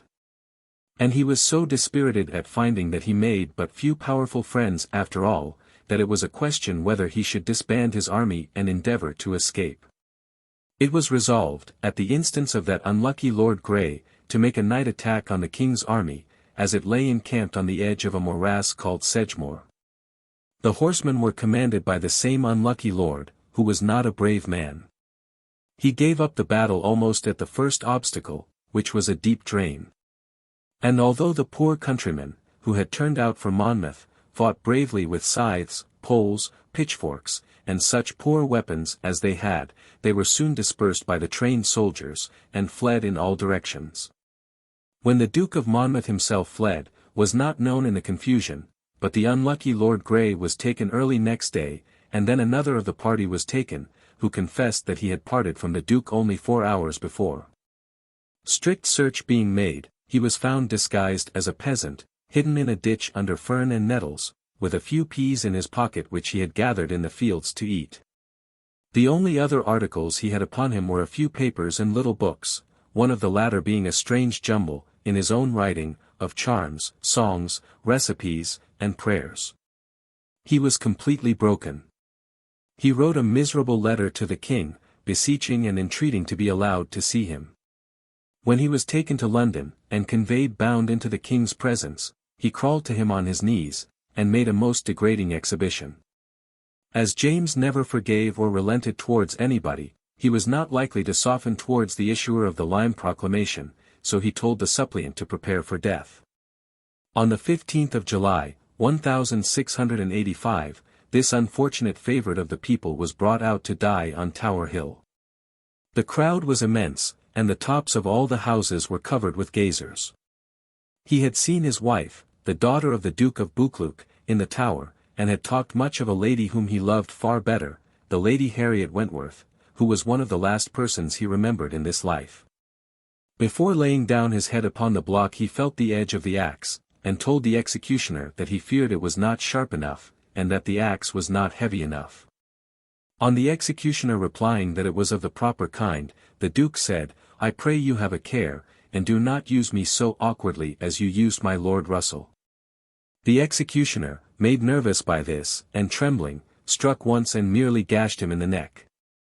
Upon this, the Duke of Monmouth raised his head and looked the man reproachfully in the face. Then he struck twice, and then thrice, and then threw down the axe, and cried out in a voice of horror that he could not finish that work. The sheriffs, however, threatening him with what should be done to himself if he did not, he took it up again and struck a fourth time and a fifth time. Then the wretched head at last fell off, and James, Duke of Monmouth, was dead, in the 36th year of his age. He was a showy, graceful man, with many popular qualities, and had found much favour in the open hearts of the English. The atrocities, committed by the government, which followed this Monmouth rebellion, form the blackest and most lamentable page in English history. The poor peasants, having been dispersed with great loss, and their leaders having been taken, one would think that the implacable king might have been satisfied. But no. He let loose upon them, among other intolerable monsters, a Colonel Kirke, who had served against the Moors, and whose soldiers, called by the people Kirke's lambs, because they bore a lamb upon their flag, as the emblem of Christianity, were worthy of their leader. The atrocities committed by these demons in human shape are far too horrible to be related here. It is enough to say, that besides most ruthlessly murdering and robbing them, and ruining them by making them buy their pardons at the price of all they possessed, it was one of Kirke's favourite amusements. As he and his officers sat drinking after dinner, and toasting the king, to have batches of prisoners hanged outside the windows for the company's diversion. And that when their feet quivered in the convulsions of death, he used to swear that they should have music to their dancing, and would order the drums to beat and the trumpets to play.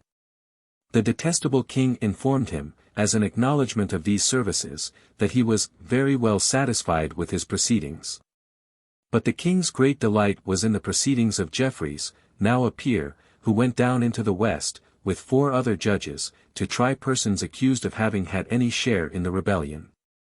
The king pleasantly called this, Jeffreys's campaign. The people down in that part of the country remember it to this day as the Bloody Assize. It began at Winchester, where a poor deaf old lady, Ms.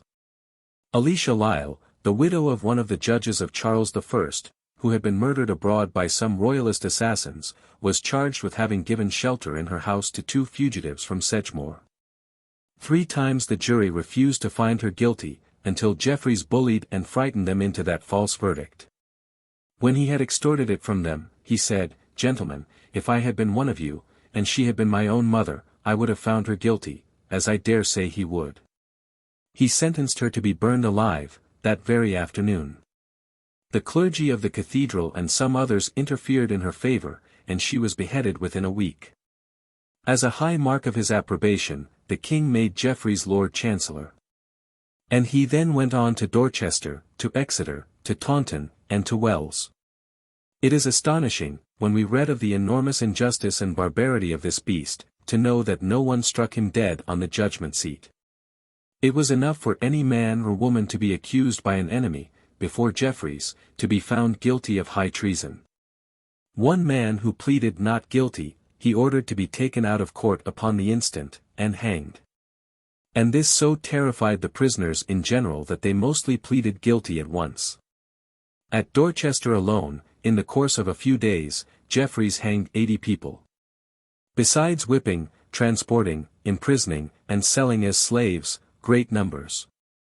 He executed, in all, 250, or 300. These executions took place, among the neighbors and friends of the sentenced, in 36 towns and villages. Their bodies were mangled, steeped in cauldrons of boiling pitch and tar, and hung up by the roadsides, in the streets, over the very churches. The sight and smell of heads and limbs, the hissing and bubbling of the infernal cauldrons, and the tears and terrors of the people, were dreadful beyond all description. One rustic, who was forced to steep the remains in the black pot, was ever afterwards called Tom Boilman. The hangman has ever since been called Jack Ketch, because a man of that name went hanging and hanging, all day long, in the train of Jeffreys. You will hear much of the horrors of the great French Revolution. Many and terrible they were, there is no doubt.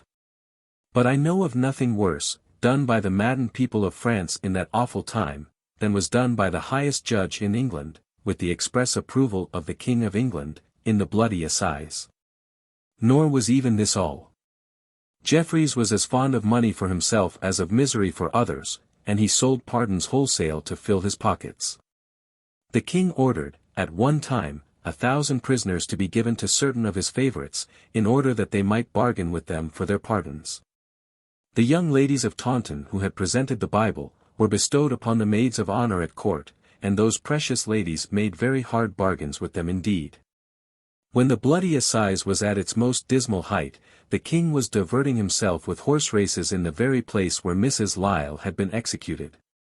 When Jeffreys had done his worst, and came home again, he was particularly complimented in the Royal Gazette.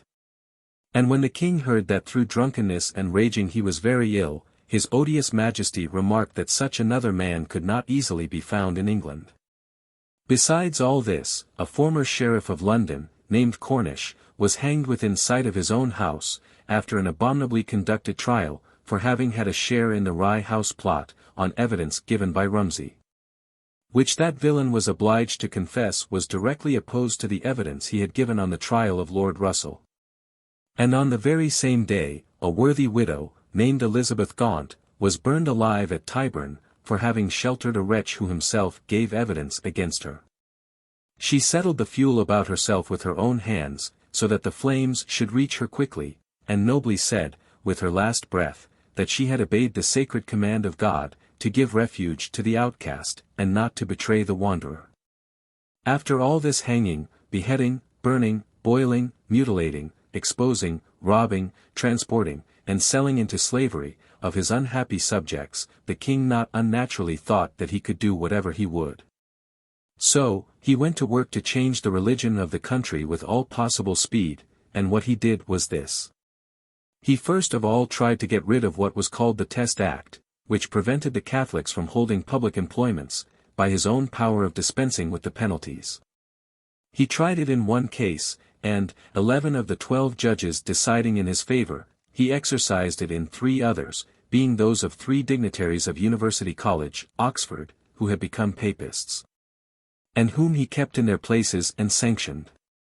He revived the hated Ecclesiastical Commission, to get rid of Compton, Bishop of London, who manfully opposed him. He solicited the Pope to favor England with an ambassador, which the Pope, who was a sensible man then, rather unwillingly did. He flourished Father Petre before the eyes of the people on all possible occasions. He favored the establishment of convents in several parts of London. He was delighted to have the streets, and even the court itself, filled with monks and friars in the habits of their orders. He constantly endeavored to make Catholics of the Protestants about him. He held private interviews, which he called closetings, with those members of Parliament who held offices, to persuade them to consent to the design he had in view. When they did not consent, they were removed, or resigned of themselves, and their places were given to Catholics.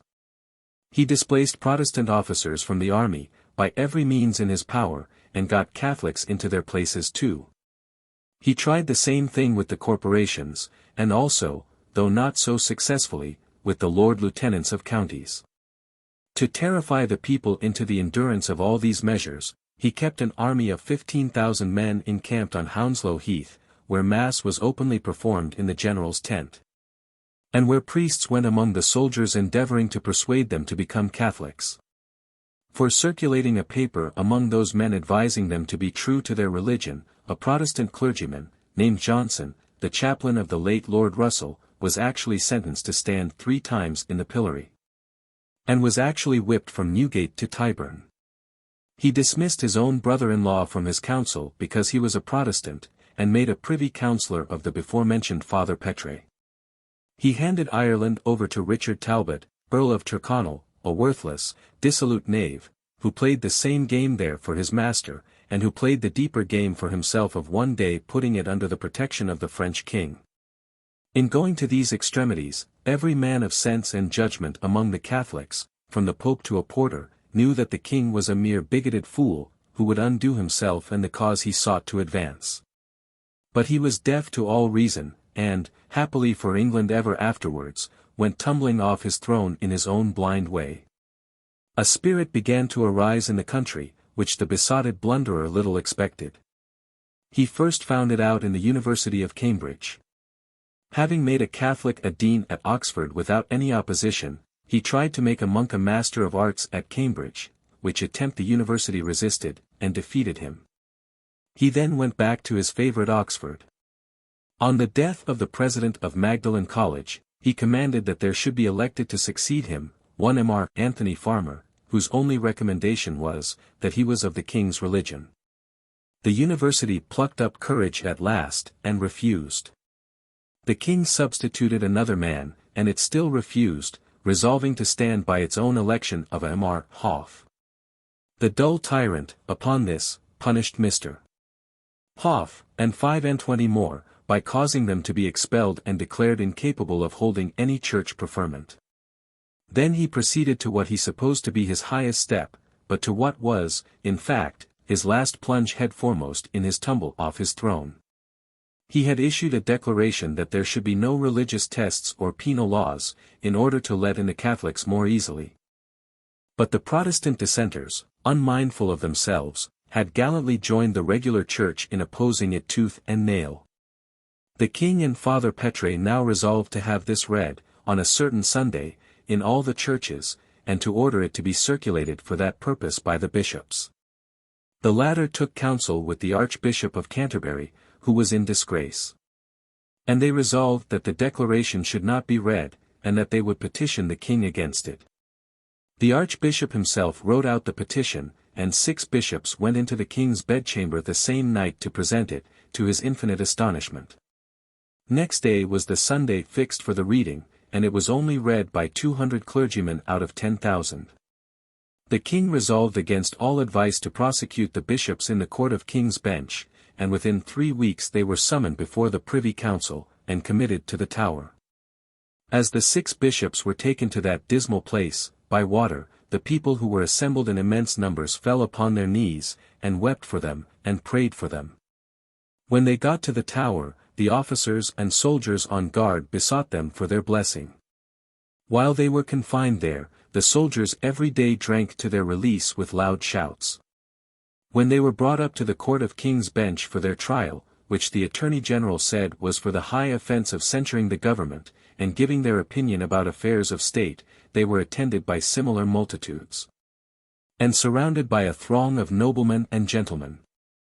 When the jury went out at 7 o'clock at night to consider of their verdict, everybody, except the king, knew that they would rather starve than yield to the king's brewer, who was one of them, and wanted a verdict for his customer.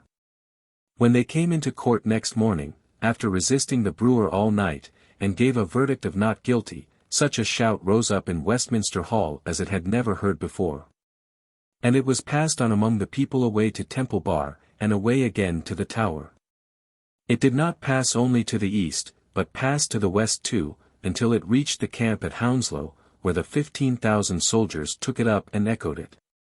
And still, when the dull king, who was then with Lord Feversham, heard the mighty roar, asked in alarm what it was, and was told that it was nothing but the acquittal of the bishops, he said, in his dogged way, "Call you that nothing? It is so much the worse for them." Between the petition and the trial, the queen had given birth to a son, which Father Petre rather thought was owing to Saint Winifred. But I doubt if Saint Winifred had much to do with it as the king's friend, inasmuch as the entirely new prospect of a Catholic successor, for both the king's daughters were Protestants, determined the Earls of Shrewsbury, Danby, and Devonshire. Lord Lumley, the Bishop of London, Admiral Russell, and Colonel Sidney, to invite the Prince of Orange over to England. The royal mole, seeing his danger at last, made, in his fright, many great concessions, besides raising an army of 40,000 men, but the Prince of Orange was not a man for James II to cope with. His preparations were extraordinarily vigorous, and his mind was resolved. For a fortnight after the prince was ready to sail for England, a great wind from the west prevented the departure of his fleet. Even when the wind lulled, and it did sail, it was dispersed by a storm, and was obliged to put back to refit. At last, on the 1st of November, 1688, the Protestant east wind, as it was long called, began to blow. And on the 3rd, the people of Dover and the people of Calais saw a fleet 20 miles long sailing gallantly by, between the two places. On Monday, the 5th, it anchored at Torbay in Devonshire, and the prince, with a splendid retinue of officers and men, marched into Exeter. But the people in that western part of the country had suffered so much in the bloody assize, that they had lost heart. Few people joined him. And he began to think of returning, and publishing the invitation he had received from those lords, as his justification for having come at all. At this crisis, some of the gentry joined him, the royal army began to falter. An engagement was signed, by which all who set their hand to it declared that they would support one another in defense of the laws and liberties of the three kingdoms, of the Protestant religion, and of the Prince of Orange. From that time, the cause received no check, the greatest towns in England began, one after another, to declare for the prince. And he knew that it was all safe with him when the University of Oxford offered to melt down its plate, if he wanted any money. By this time the king was running about in a pitiable way, touching people for the king's evil in one place, reviewing his troops in another, and bleeding from the nose in a third. The young prince was sent to Portsmouth, Father Petre went off like a shot to France, and there was a general and swift dispersal of all the priests and friars. One after another, the king's most important officers and friends deserted him and went over to the prince. In the night, his daughter and fled from Whitehall Palace. And the Bishop of London, who had once been a soldier, rode before her with a drawn sword in his hand, and pistols at his saddle. "God help me," cried the miserable king, "my very children have forsaken me." In his wildness, after debating with such lords as were in London, whether he should or should not call a parliament, and after naming 3 of them to negotiate with the prince, he resolved to fly to France. He had the little Prince of Wales brought back from Portsmouth, and the child and the queen crossed the river to Lambeth in an open boat, on a miserable wet night, and got safely away. This was on the night of the 9th of December. At 1 o'clock on the morning of the 11th, the king, who had, in the meantime, received a letter from the Prince of Orange, stating his objects, got out of bed.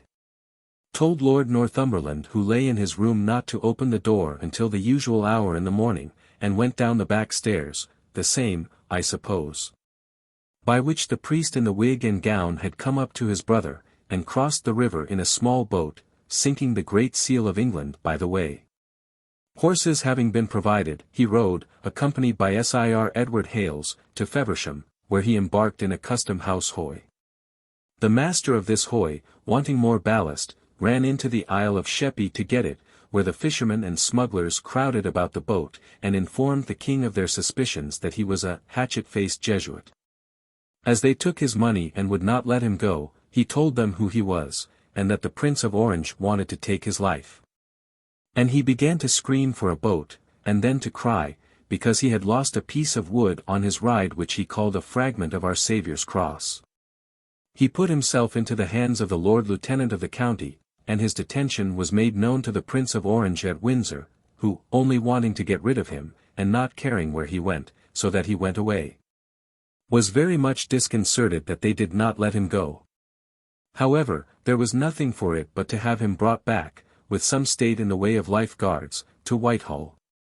And as soon as he got there, in his infatuation, he heard Mass, and set a Jesuit to say grace at his public dinner. The people had been thrown into the strangest state of confusion by his flight, and had taken it into their heads that the Irish part of the army were going to murder the Protestants. Therefore, they set the bells a-ringing, and lighted watch-fires, and burned Catholic chapels, and looked about in all directions for Father Petre and the Jesuits, while the Pope's ambassador was running away in the dress of a footman. They found no Jesuits, but a man, who had once been a frightened witness before Jeffreys in court, saw a swollen, drunken face looking through a window down at Wapping, which he well remembered. The face was in a sailor's dress, but he knew it to be the face of that accursed judge, and he seized him. The people, to their lasting honor, did not tear him to pieces. After knocking him about a little, they took him, in the basest agonies of terror, to the Lord Mayor, who sent him, at his own shrieking petition, to the Tower for safety. There, he died. Their bewilderment continuing, the people now lighted bonfires and made rejoicings, as if they had any reason to be glad to have the king back again. But, his stay was very short, for the English guards were removed from Whitehall, Dutch guards were marched up to it, and he was told by one of his late ministers that the prince would enter London, next day, and he had better go to Ham. He said, Ham was a cold, damp place, and he would rather go to Rochester.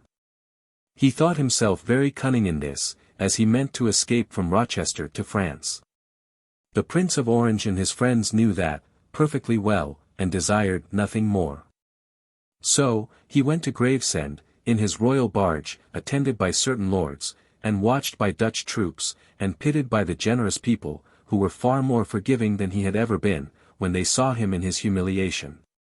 On the night of the 23rd of December, not even then understanding that everybody wanted to get rid of him, he went out, absurdly, through his Rochester garden, down to the Medway, and got away to France, where he rejoined the Queen. There had been a council in his absence, of the lords, and the authorities of London. When the prince came, on the day after the king's departure, he summoned the lords to meet him, and soon afterwards, all those who had served in any of the parliaments of King Charles II. It was finally resolved by these authorities that the throne was vacant by the conduct of King James II, that it was inconsistent with the safety and welfare of this Protestant kingdom, to be governed by a popish prince. That the Prince and Princess of Orange should be king and queen during their lives and the life of the survivor of them, and that their children should succeed them, if they had any. That if they had none, the Princess Anne and her children should succeed, that if she had none, the heirs of the Prince of Orange should succeed. On the 13th of January, 1689, the Prince and Princess, sitting on a throne in Whitehall, bound themselves to these conditions. The Protestant religion was established in England, and England's great and glorious revolution was complete. Chapter 37. I have now arrived at the close of my little history. The events which succeeded the famous revolution of 1688, would neither be easily related nor easily understood in such a book as this.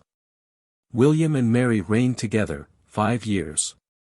After the death of his good wife, William occupied the throne, alone, for 7 years longer. During his reign, on the 16th of September, 1701, the poor weak creature who had once been James II of England, died in France. In the meantime he had done his utmost, which was not much, to cause William to be assassinated, and to regain his lost dominions. James's son was declared, by the French king, the rightful king of England, and was called in France the Chevalier Saint George, and in England the Pretender. Some infatuated people in England, and particularly in Scotland, took up the Pretender's cause from time to time, as if the country had not had Stuarts enough.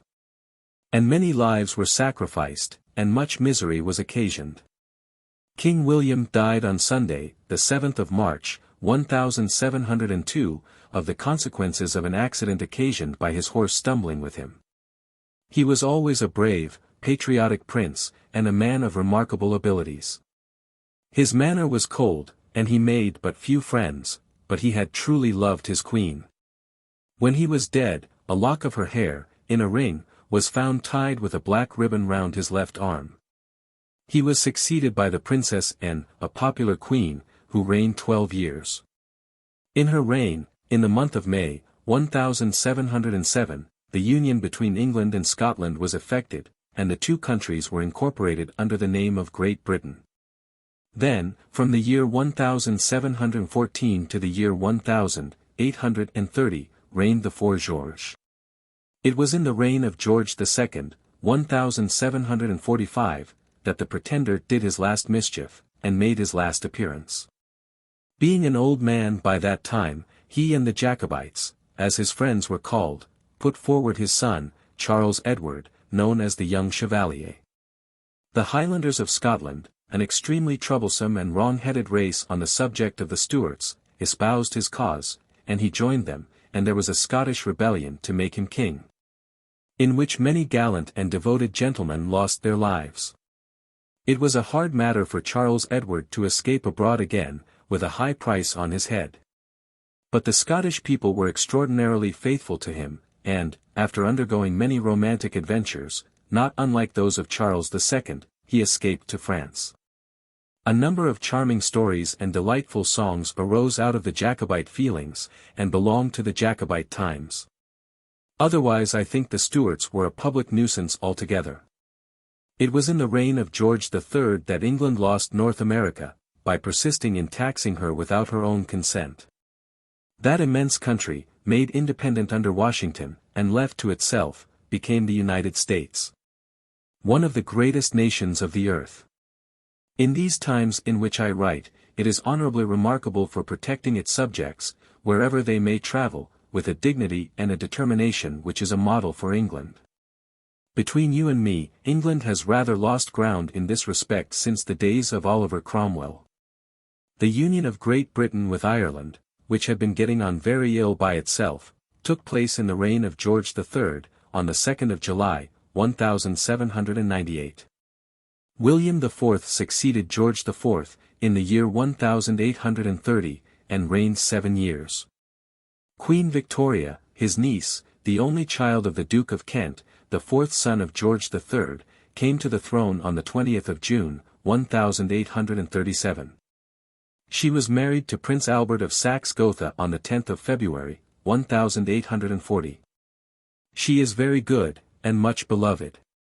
So I end, like the crier, with God save the Queen.